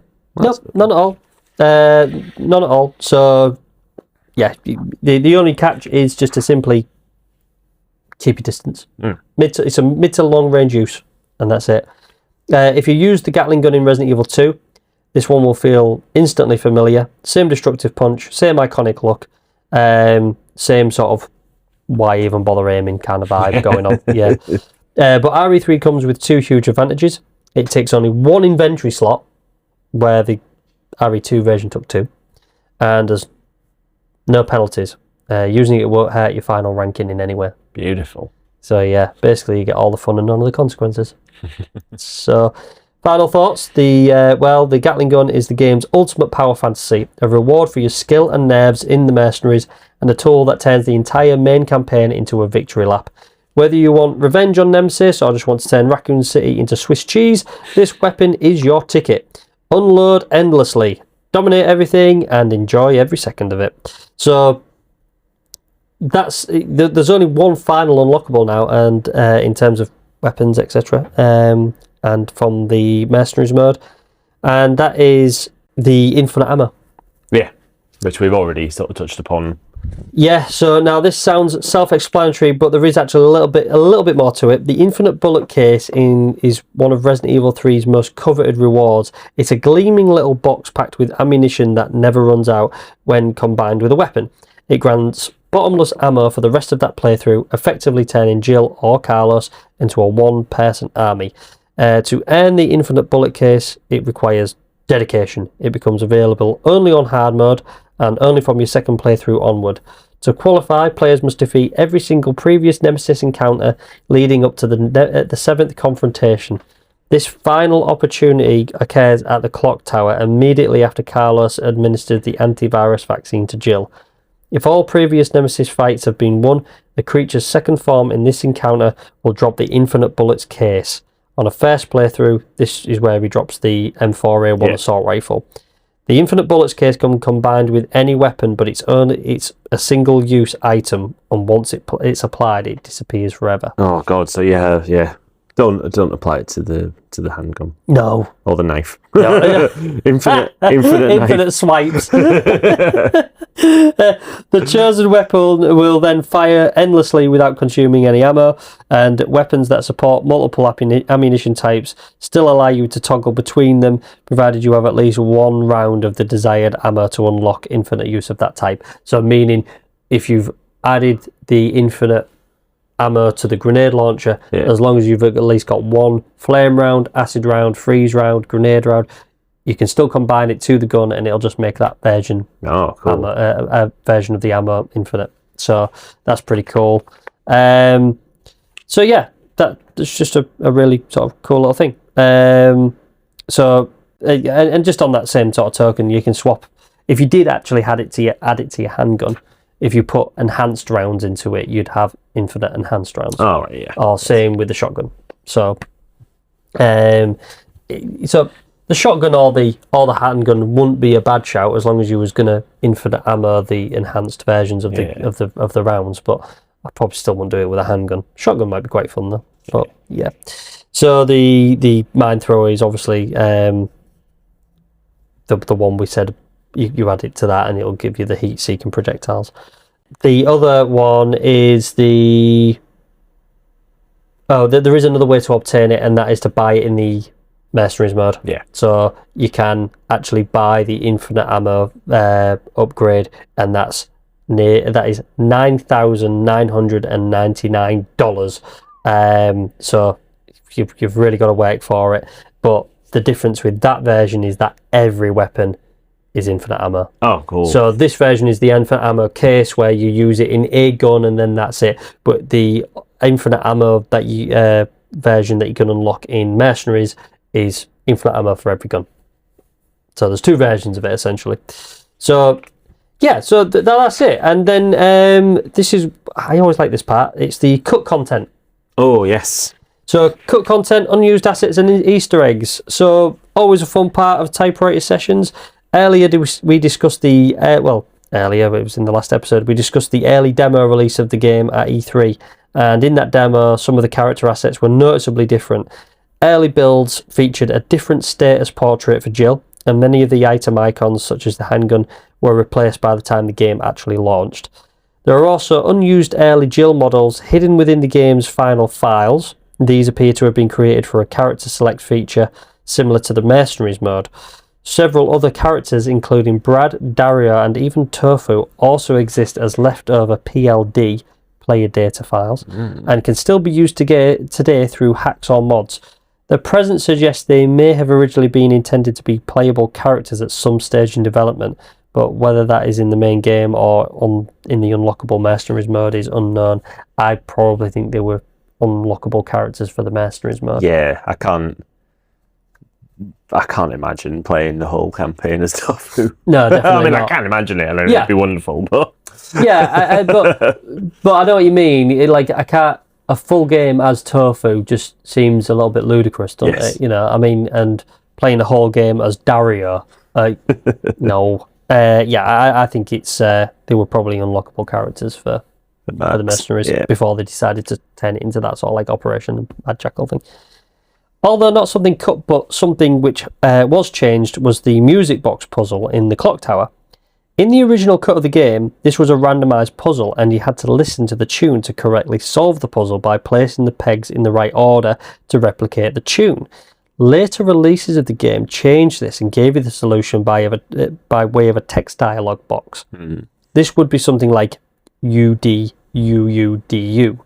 The reason for this was to assist the hearing impaired players, as it obviously made the puzzle unsolvable without assistance, because you couldn't fucking hear the tune. So I thought that was quite interesting. Yeah. And finally, there are several unused items left over in the final game's data. These appear under the category name BOTU, so the BOTU, which is Japanese for rejected. Items in the category include things like a removed chain item from a puzzle, which was in the demo. In the E3 demo, this chain was actually labelled simply as chain, but it ultimately became another piece of cut content. The fire hose from the game was originally intended to come as two parts, so you had the hose and the connector nozzle on the end, which you would then combine together to use, but this of course became a single finished item in the finished release version of the game. Another is the remote control. I believe this was used with the television in the Umbrella Pharmacy we were just discussing a minute ago. And originally it was intended to find the remote and then the batteries to combine together, but ultimately you just found the remote. Yeah. Finding batteries, fucking hell. What a world. We also have a blue chemical. This icon, the icon for this was similar to the cut chemical FRW09 from Resident Evil 2. It was intended this would be used to combine with grenade rounds to create flame rounds, but I think it's obvious that this was cut due to the addition of the ammo creation system and the reload tool. Some other items cut from the game whose purpose is unknown but still remain in the game's code are a keyring. This was a keyring with multiple keys wrapped around it. A dummy key, interesting to note, this looks like a little bit like the spade key from Resident Evil 2. So, just basically the spade key, but it was called dummy key, don't know why. And Giga oil, which is just a small rectangular tin of oil. I wonder if that was... I think there was a door with some rope wrapped around it and it had the smell of oil on it, and you've got the lighter and you put the lighter. Yes. I wonder if the oil was maybe to put on the rope and then you light it. Yeah, maybe the explosive to add that extra step to the puzzle. Yeah, I think that's probably the most obvious. A handgun which doesn't even appear, but it does have it doesn't even have a name, but it's theorised this might have been an unused version model for the U.B.S, such as Carlos. The item management icon for it looks similar to a SIG P228. So this would be this would stand to reason that this was indeed intended to be for the U.B.S. As they tend to use that. So I'm thinking maybe regular sort of people would, regular mercenaries of a lower rank maybe had a P228, and other people would have a Sig Pro, maybe, because they're made by the same Sig Sauer manufacturer. And finally were the 3 infamous demon coins. These are 3 coins coloured red, blue and yellow with a demon's face on them, and are probably the most well-known cut items from the game. The original purpose for these coins still remains a mystery to this day, and the fact that there are 3 in 3 different colours, they were likely to be used in some kind of elaborate puzzle, but either way they look really cool, but we still don't know what they were for. We've not seen any kind of puzzle that seems to take coins or even any like art assets left back in the game where there's something with holes for coins to be inserted into, or anything with any sort of demonic symbolization on it or anything like that. There's just nothing, which is really weird. But I still remember seeing like the images of demon coins years and years and years ago and being like, that's weird, where the fuck would they be used? But so that was that. During the early planning stages of Resident Evil 3, the developers explored several bold concepts that ultimately never made it into the final game. It was revealed by writer Yasuhisa Kawamura in an interview with ProjectUmbrella.net in 2012 that one of the most intriguing ideas was a sequence where players would take control of a zombified Brad Vickers.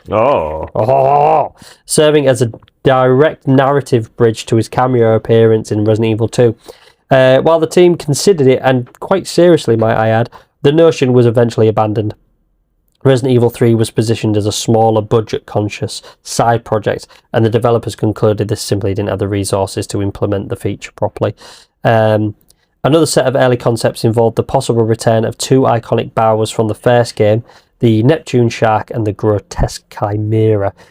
Both creatures reportedly made it into initial planning documents, but like many ideas during development, they were cut before production moved forward.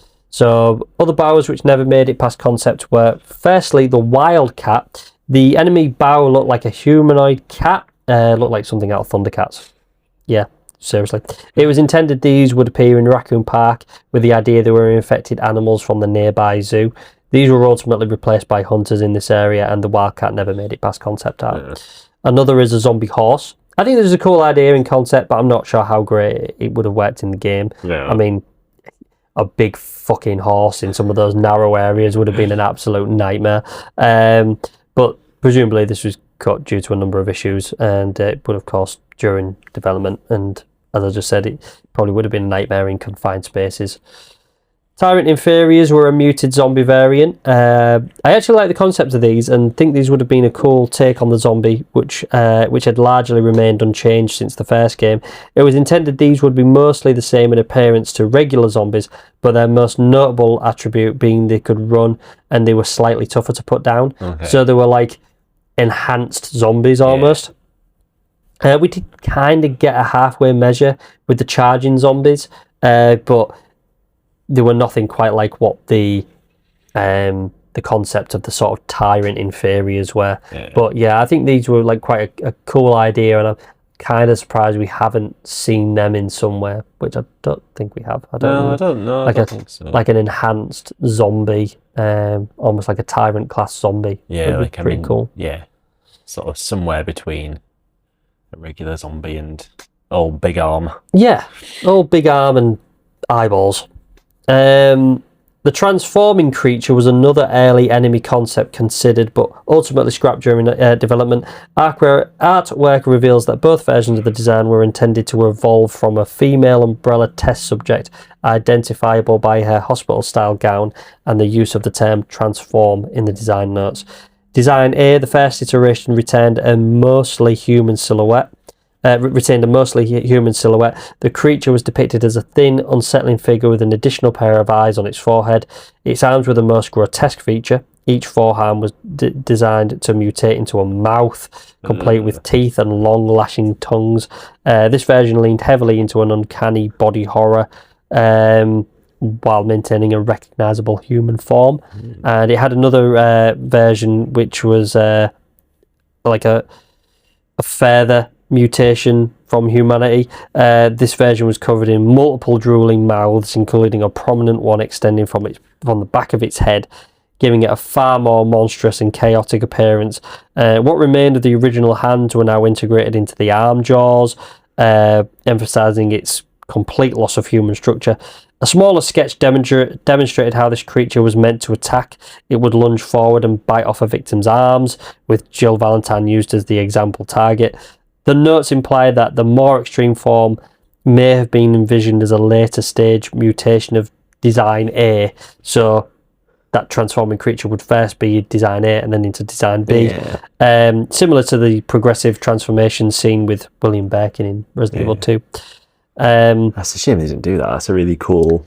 Yeah. I can picture that very sort of clearly. And it's the images were pretty grim. And I was just like, whoa, I mean, that is pretty disgusting. But I can sort of... I kind of think it was either a decision made by lack of technology to do it at the time, or two, like, was it just too similar to Birkin? Yeah. Would people just be thinking, well, I'm just playing Birkin again, you know? So,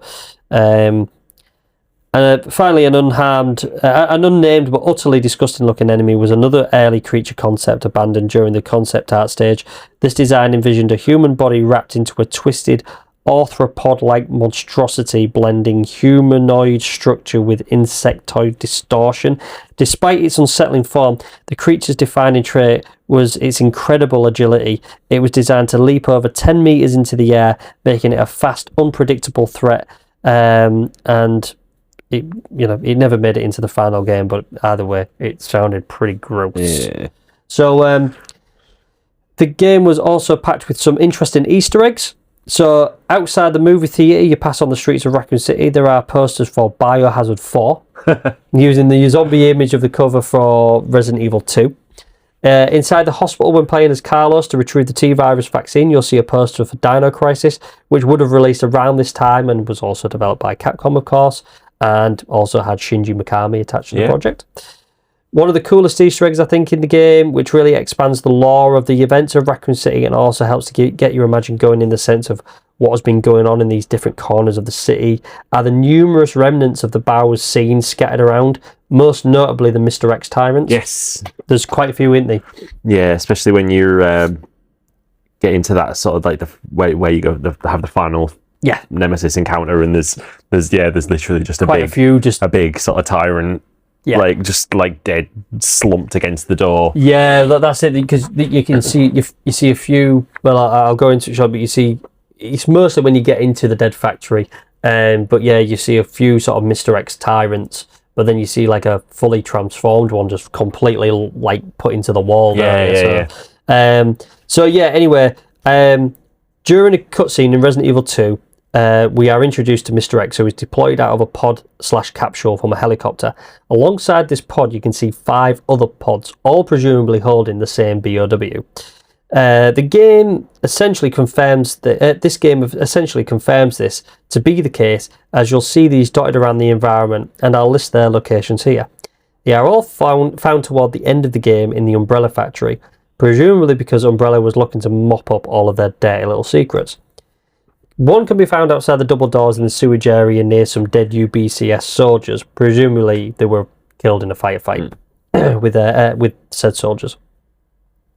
The other 4 are all in the same room where you fight the final mutated version of Nemesis. The first is the mutated version of Mr. X once it sheds its limiter, which Leon or Claire will fight at the end of their scenario B. It is embedded into a wall and it is sat there with its arms open in defeat. So that's what we just said about. The next is in the same area, just to the right of the screen on one of the camera angles, and during this moment it's easy to miss when you're sort of focusing on staying alive and racing against the clock. The 4th is laid underneath the railgun. Now, and I have no idea how it got there, but it's just sort of like laid like underneath it. You can literally just sort of see it.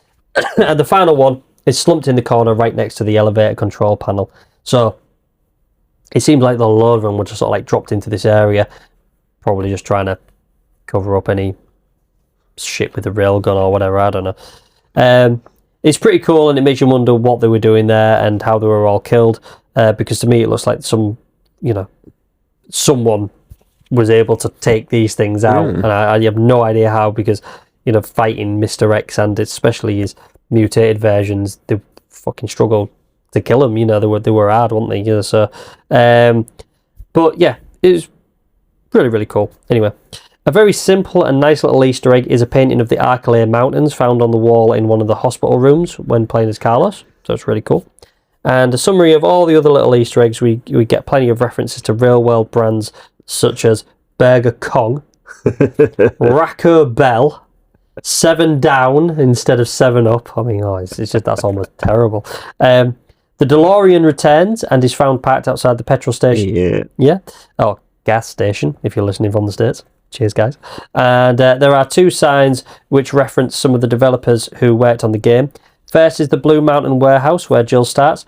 Blue Mountain is the English meaning of the game's director, Kazuhiro Aoyama, and the graphics designer's name, Hiroki Onshi, means Big West, which can be found written on the destroyed sign for a hotel and restaurant. Oh. So yeah, some sort of like English translations of names as a little nod to the development team. So, in terms of sales and commercial performance, I mean, we've covered pretty much everything to do with the game now. So, that's pretty much everything the game has to offer. And just as Resident Evil 3 Nemesis played with the formula of the series, this game has also played with the format of our show, because we've really sort of mixed things up in terms of how we've presented the information here. But we're going to turn our attention now to how the game actually performed. Yes. So, how did it perform both in sales and critically? Well, I mean, Resident Evil 3 Nemesis launched first on the PlayStation, it debuting in Japan on September the 22nd, 1999, followed shortly by its North American release on November the 11th, 1999. Early copies of the game were bundled with a Dino Crisis demo disc and a bonus disc, a bonus included with the first 500,000 units. So if you were one of the lucky people to buy the first 500,000 copies, you got a free bonus disc of Dino Crisis for a demo. The game quickly proved to be a strong commercial success. By early October, only weeks after its Japanese release, it had already surpassed 1 million copies sold worldwide. Ooh. And in the United States, sales were especially impressive, with the title ranking as the best-selling PlayStation game during the first 2 weeks of November 1999. So, Europe received the game on February the 21st, 2000. Of course. Unbelievable. Where it also performed well. In the United Kingdom, Resident Evil 3 became a chart-topping hit and earned ELSPA's Gold Award, marking sales over 200,000 units in that region alone. So, pretty impressive. Over time, the game's popularity continued to grow, and by June 2012, total sales of the original PlayStation version had reached 3.5 million copies, securing its place as one of the franchise's standout commercial successes. And we do have my copy of it over there, which I will grab now, just so we'll have a very quick look at it. Where is it? Give me my little beauty. Yeah, I mean, of course, there's the standard crack in the case there, those which cases is pretty standard for a PlayStation 1. They were not built to stand the test of time. They were not robust. I will let you have a quick flick through the book. Hello there, little manual. Hello. It's beauty. Yeah. It's a thing of beauty. Trapped. I'm trapped. Yeah, I love that we've got... I mean, we've had the discussion about manuals before, but what's interesting here is they've got a little sort of, a little kind of prologue called Trapped, where there's a little blurb. And then there's the controller layout, and then another piece of prologue text, which it seems weird that they'd have the controller layout in the middle. They would just get all of like the sort of in-universe stuff out of the way. Yep. Well, I think it's just quite interesting anyhow, like how the books were so, like, they gave you so much, didn't they? Yeah, you know, like they really covered everything, didn't they? Yeah, we've got some little character bios for Jill and Carlos. I mean, even when you look at... Yeah, look at instructions on how to play the game. I mean... I love this. I mean, I've got my GameCube version here. Yeah. And I'm just looking at that, look. Yeah, it's the same. Jill and Carlos. Bit of a... Carlos is 21. Jill's 23. Man, babies. babies. Status screen. Yeah. Oh yeah, look at that. There's even adverts in the back of the GameCube one here for go back to where it started. Oh, brilliant. Resident Evil 0. Give us more money. Yeah, you've seen the birth of evil. Now watch it spread. Resident Evil on sale now. Interesting that the PlayStation, I don't know if it's the same on that one, but the PlayStation version's plastered with Eidos Interactive logos as well. They must have published it in I think they published it in EU territories. Yeah. I always found it quite interesting that the whole Eidos thing. Well, I always find it a little off topic, but Resident Evil 4 on the PC, the original Resident Evil 4 release on PC, that was when that finally got a PC release. It was published by Ubisoft. Oh, that is very, very weird. It's like, why didn't Capcom just do it? Yeah. Yeah, I always thought it was weird that I had like the PC version of Resident Evil 4. I don't even know where it's gone, which is not like me at all. But it was weird that it had like the Capcom branding on it and then a Ubisoft label on it. Yeah, that seemed really actually kind of like jarring. Kind of upset me a little bit that I'm not really keen on Ubisoft. But anywho, that's a different conversation for another time. So, you can't beat a good old physical copy, and yeah, you're still with me, aren't you, Gail? Bless you. So, when Resident Evil 3 Nemesis launched on the original PlayStation, it landed with what Metacritic described as, quote, universal acclaim, end quote. Many reviewers at the time considered it the most polished and technically impressive entry in the series so far. GameSpot's James Mielke, Mielke. I'm just going to call him James Milk. Milk. I'm just going to call him James Milk. Yep. I'm sorry, James, if you're listening, but I don't know how to say your last name. James Milk praised it as the most sophisticated and accomplished Resident Evil game in terms of both graphics and gameplay. Official UK PlayStation magazine even called it a modern-day classic, applauding how the game created a believable urban environment filled with threats and clever puzzles, all woven seamlessly into Raccoon City's sprawling, devastated streets. Likewise, Computer and Video Games noted that it preserved the best elements of the earlier titles while layering in exciting new features. Edge magazine echoed this, calling the game engrossing despite its familiar formula and highlighting the Mercenaries mode as a standout addition. Visually, the game earned consistent praise. The pre-rendered backgrounds were singled out for their detail and atmosphere. IGN's Doug Perry highlighted the crashed cars, rubbish and rubble, destroyed streets and scattered debris, describing the entire setting as a suburb that looked devastated in the worst possible way. How can anything devastated be good? Anyway, Jill's character model also received positive attention, with GameSpot noting a major improvement from the blocky models of the original game. Audio design was another high point. GamePro remarked that the game masterfully builds tension by hiding what you shouldn't see, but telling you about it through audio. And I think that's a great way of putting it. Yeah. I think that's a great way of putting it. Of course, the breakout star of the game's reception was Nemesis himself. The first encounter was described as shocking by official UK PlayStation magazine, while CVG said Nemesis cranked the tension to an insane degree thanks to his unpredictable appearances. Critics also appreciated the new choice-based moments that altered scenes and boosted replay value. IGN's Perry specifically praised the live-action choice system, saying it speeds up the pace, increases the tension, and forces decisions that vary the following scenes. He also welcomed the new 180-degree turn and dodge mechanics. But reception wasn't without criticism, as it never is.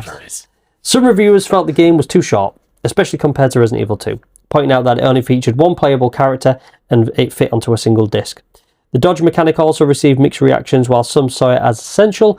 Official US PlayStation magazine criticised it as unreliable and too dependent on timing. They're right, because it was. Yeah. I mean, even after all these years, I can only really get it to work either by accident or by insane precision timing. Yeah, it's like we talked about it in the first part. Yeah, saying how the maddening choice of mapping it to the same button as firing your weapon. Yeah, and sometimes you was doing it purely out of accident. Yeah, exactly. So anyway, Other critiques included the simple overall premise, lackluster voice acting, I mean, come on, and a sense of fatigue for players deeply familiar with the formula.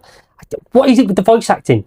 I mean, at that point in time for games, we've said this before in numerous episodes now, the voice acting, certainly by this release, is leaps and bounds above the original. Yeah, massively. And for its time, was still very good.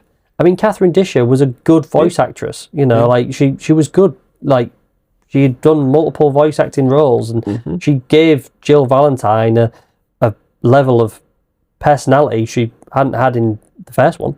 Absolutely. I enjoyed the sort of performances throughout the game. I don't think it's anywhere near the sort of, you know, wonderfully enjoyable but still undeniable cheese of the original. I agree. Despite these criticisms, however, Resident Evil 3 Nemesis made a major impact, even earning a nomination for GameSpot's 1999 Adventure Game of the Year. So, what about ports? Well, as discussed in the previous games, Resident Evil has always been a multi-format product, and Resident Evil 3 was no different. After its PlayStation debut, RE3, like its predecessors, was ported across other platforms. So, what changed across the ports? Well, first to be released was the PC release, which was released for Windows in Japan on June 16th, 2000. Europe on November the 24th, year of 2000 again. And lastly, in the US on 4th of April, 2001. Nearly a full year from the Japanese release. Wow. Unlucky, guys. Hey, we weren't last for once. I know. Thank God. Suck it, US. Suck it. The Dreamcast port was released in the US on November 15th, 2000, Japan, November 16th, and the European release arrived on December the 21st of the same year, just in time for Christmas! The Dreamcast version of the game sold just short of 120,000 units in the US and Japan, and I was unable to find sales units for the EU territories, unfortunately. I couldn't find anything about that. Both PC and Dreamcast versions of the game featured higher resolution character models and improved 3D assets via the PS1 build, versus the PS1 build. However, reviewers noted pre-rendered backgrounds sometimes appeared worse on higher resolution outputs because the backgrounds were not upscaled cleanly, making foreground models look blocky alongside crisp backgrounds, a jarring mismatch in some places. We discussed this on a few occasions on previous episodes, that sometimes the character models don't gel with the background seamlessly enough, and you end up with this really polarizing look between the characters and the backgrounds, and they just don't coexist nicely. The Dreamcast version added extra costumes such as a blue blouse with black pants, which was boring, and another which was near identical to the default one, but her top now had straps, so it was more like a vest and skirt, blah blah blah. We talked about this earlier. But one major plus was the minigame, the Mercenaries, was actually unlocked by default. Yeah. Critical reception for both of the ports tended to be less warm than for the original PS versions. Although they were technically improved in places, players were starting to become very aware the underlying engine was dated compared to many other titles of the time, and you know, a lot of games already on the PC and the Dreamcast were looking better, and also the PlayStation 2 was imminent. So the GameCube release in 2003, similarly to the Resident Evil 2 port of the GameCube, was largely identical to prior builds content-wise, and therefore, just as the original, the Resident Evil 2 port on the GameCube, it earned criticism due to the expectation of higher value for a 2003 retail price point for a game, which at that point was 4 years old. Yeah, you know, I mean, you were paying big bucks for a game that was unchanged. Yeah, you know, they hadn't done anything with it. The version of the game only sold just over 50,000 units worldwide. Wow. Yeah, 41,000 of those units being made up of sales in the US. So it shows that us tight Brits and the rest of the Europeans didn't like parting with our money for something that we had already had. Although mine is right here. Yeah. So that must, that's so. I mean, that would explain why that version sort of retails for not a insane amount of money now, but a reasonable amount, because I guess it's rare compared to a lot of games, there can't be that many of them kicking about. Well, if you think about it, if it sold 50,000 units worldwide and 41,000 of those are sitting in the US, yeah, that's one of 9,000 right there. Yes. And how many of those were in Japan? Well, I didn't have that number. Yeah. So exactly. So it's like it could be even less. It could, but yeah, it's certainly. Yeah. So I mean, the old European, as is often the case with PAL versions of games, anyways. Certainly on the Nintendo, they end up being quite rare. So that's why I've still got mine. So, Capcom went all out promoting the game and spent a considerable amount of money in marketing in the run-up to its release. As the release date approached, promotional material began to appear in gaming publications. Throughout September and October, both Famitsu and IGN published detailed enemy stats, attack data and movesets from the game, along with numerous screenshots showcasing a variety of creatures players would encounter. Then, in mid-October, Capcom announced a massive marketing initiative. The company planned to spend $20 million on advertising campaigns for Resident Evil 3, Nemesis, Dino Crisis, and the Nintendo 64 port of Resident Evil 2. As with the previous games, S.T. Perry once again wrote and published a novelised version of the game's events. This was actually the 5th book in S.T. Perry's line of Resident Evil books, and this was obviously named Resident Evil Nemesis. To tie in and promote the game, Tin Hangs Publishing Co. Limited released Biohazard 3 Last Escape, a Hong Kong-produced manhwa series. While it follows the core premise of Jill Valentine's escape from Raccoon City, the comic takes notable creative liberties, expanding the story and introducing new scenarios not present in the game. So the differences were that the manhwa opens with several extended sequences set before the events of the game, including a dramatic encounter in which Carlos Oliveira becomes involved in a battle between William Birkin and a T-103 Tyrant. So, okay. Okay. Some big swings there. Yeah, very big swings. A crossover moment, never depicted in the main canon, of course. Other changes include Jill's early encounter with a Hunter B inside the Raccoon police station. There you go. Whereas, obviously, in official continuity, she doesn't reach them until Raccoon Park. Jill successfully uses the STARS office radio to contact survivors, including an overweight officer stranded in outside the city. I don't know why they had to specify that he was overweight. Hi, this is Officer Overweight Jones. I'm just stranded outside the city. Whatever. Another addition unique to the comic. The Sword of Paracelsus, known in the game as a stationary railgun, is reimagined as a laser-based weapon utilised by USS forces, appearing in 2 forms: a portable squad-assembled version and a large fixed cannon, which Jill later fires to completely annihilate the Nemesis T-type. So, yeah, that's just another thing that they came up with. New story elements also included how the comic weaves several crossover moments with Resident Evil 2, blending both storylines in ways the games never did. Nemesis battles William Birkin multiple times. That would have been pretty cool to see, to be fair. That would have been pretty cool. With the comic naming Birkin as the true cause of the creature's transformation into its G2 form. There you go. Leon S. Kennedy briefly meets Carlos during a desperate mission to rescue Sherry Birkin, a crossover depicted in volumes 8 and 9 of the comic. The manhwa also expands the lore surrounding Umbrella's bioweapons, revealing that 4 separate Nemesis T-type units were in development, each retaining memories from their human lives. The Nemesis seen in the game was once a professional boxer, as revealed in Volume 10, and one of the other Nemesis units rebels against Umbrella, prompting a destructive battle in an office complex, ultimately ending the creature's termination by its creators. That's not a million miles away from how they handle Nemesis in the Paul W.S. Anderson movies, is it? I knew you was going to say that. I just don't really want to talk about that. But I knew you was going to bring that up. I'm very sorry. Because it's not something I didn't think of. I just don't want to talk about it. That's completely valid. But yeah, you're right. Because that kind of... That Nemesis rebels, doesn't it? Yeah, he ends up teaming up with Alice at the end of the movie. Is it Apocalypse, the second one? Yeah. I mean, it's a long conversation to be had at another time about the unfortunately confounding decisions made in that movie franchise. But you sort of don't leave yourself with much room to evolve if your second film is called Apocalypse. Yes, that's it. It's quite final, isn't it? Yeah. None of the titles make sense, and I think we've discussed this before. But I mean, because we have said to ourselves that we want this to be a destination absolutely filled to the brim with facts about Resident Evil and we'll leave no stone unturned, we have unfortunately said that we are going to have to watch those films. Yeah, I mean, I made the very unappealing decision to watch them all this past Halloween. So I literally They're quite fresh in your brain. Went through the entire series, and I'd never seen past Extinction before, which is the third one. Who knows? So I'd never seen the last two. Two. Were there 5 or 6?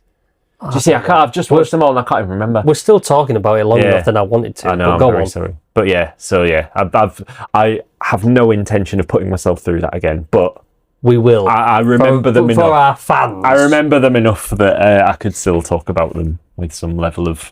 When we get to it, I mean, I'm hoping that we'll have built a big enough following that we'll actually be able to say to people, do you want us to talk about them? Yes, then our fans can tell us whether or not they want us to talk about them. I mean, I'm hoping they won't, but I'm also kind of hoping that if they want us to talk about it, it's because they want to hear us absolutely destroy them. Oh, I mean, there's little other option, is there? You can't. We couldn't sit here and have a 3-hour conversation and talk about all of the wonderful cinematic moments we experienced at the hands of Paul W.S. Anderson. Yeah. They're just bad films. Anyway. Well, we are, of course, coming towards the end now. And what is the legacy of Resident Evil 3? And why does RE3 still matter? Well, Resident Evil 3 Nemesis occupies a unique place. It's the bridge between early slow burn survival horror and the more action-leaning strands of the series. It introduced the persistent hunter concept that inspired later mechanics, spawned debate about design trade-offs such as action versus exploration, and delivered one of the franchise's most iconic monsters. Although we are going to discuss the 2020 remake, but its existence and the fervent fan debate about what was trimmed versus what was saved is proof the original still sparks passion. The Nemesis wanted one thing, to eliminate stars, where Capcom wanted many things, to deliver a thrilling game on a tight schedule, to push the series boundaries, and to introduce an enemy that lived in your peripheral vision. And between the burning narrow streets and familiar hallways of the RPD station and beyond, the core fear remains the same. You are not safe, and something out there remembers you. And that is essentially the end of our Resident Evil 3 episodes. But before we quickly wrap up, I would just like to take this opportunity to reference our sources, those being the Where's Barry YouTube channel, which has some really good information on the Easter eggs and deleted things from the series, from the game, should I say. The Avalanche Review YouTube channel, where he talks about the game retrospectively. He has a series called Resident Evil Retrospective, and he has some really good, unique takes on the series. The Resident Evil wiki pages, which all have fantastic amounts of information, but just make sure you cross-reference it, just as I have, and make sure it's verified, because people can just put any old shit on there and say that it's fact and it's not, just doing a trump. And the IGN, CVG, Famitsu and GameSpot archives, which I poured over for quotes and things like that. So there's lots there. But if there is any I have forgotten, and to make note of and mention, I sincerely apologise if I've missed any sources out and it's like, oh, you got that from me or whatever. Well, then just say so and I'll apologise and I'll say that, yeah, okay, you were right, I did reference you. But I tried to make as many notes as I could for referencing. I'm not missing you out purposely because I want to pretend it was my work when it wasn't. So anyhow, that is my take on it, and I am sorry, but they are my known references for all of this episode. So that is it. That is it. What do you think, James? I thought that was a wonderful little journey through what up until very recently were the final days of Raccoon City. I think it was I really enjoyed playing through Nemesis in preparation for this. I thought it was a really fun game. It's a great episode. It's a great game, actually. I mean, like, I seem to remember not enjoying it as much when I was younger. I don't know if it's because I could see it was leaning more into action, which I didn't really like at the time, but when I've gone back, I'm like, I think it's awesome. I think we've also had the hindsight now of like what bad Resident Evil games really look like. Quite true. Yeah, quite right, actually. You know, to look back at a game like Resident Evil 3 Nemesis and be like, thinking that that's a bad game when we know what a bad game looks like. You're right. I think you're absolutely right about that. I think that's a really good point, well made. So I think I'll just take this opportunity as well just to say thank you to all of our listeners. We've when I've sort of been looking at our listener numbers over like the last sort of few months, I've got no doubt in my mind that Requiem and the 30th year anniversary has brought a nice bit of interest to our podcast, but we've seen our follower numbers increase steadily over the numerous formats such as Spotify, Apple Podcasts, YouTube, and it's great to have had some of the feedback that we've had. We got some real nice comments on our on my YouTube channel where the podcast goes up onto it. You know, people saying that they've really enjoyed it, and that's really awesome, and we really appreciate that. Thank you to everybody. But also, one thing that blows my mind is some of our listeners.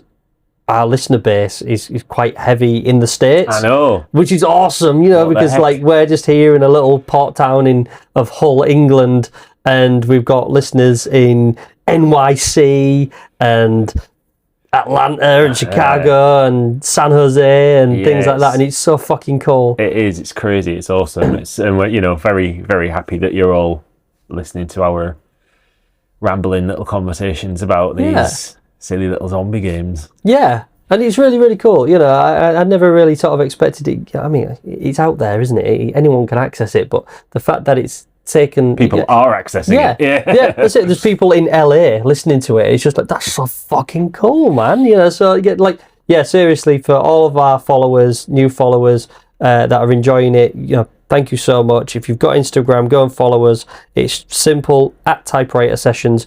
We don't post a lot, but we try and post as often as we can. We're not very social media people, but we're too old. We're old men. Yeah, we're too old for that. We're like 41 and 40. You know, give us a break, yeah.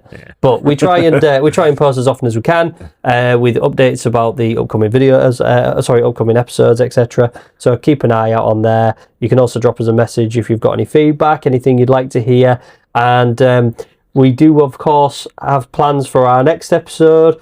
The script is already well under the way for that one, and I can't. Do you know what we're covering next? I do, unfortunately. Yeah. Do you want to break it? Yeah. So we will be covering was it the last PS1 Resident Evil game? Yeah. The infamous light gun shooter Resident Evil Survivor. Yeah. Which has been very hard to find a lot of information about because it's almost like people want to forget it exists. Yes. So there's not a lot out there. So this script has been hard to write, and a lot. It's been difficult to find a lot of information. But this will probably just be a single episode. This I can't imagine it'll be in 2 parts. So it'll be a nice little contained episode. Yeah.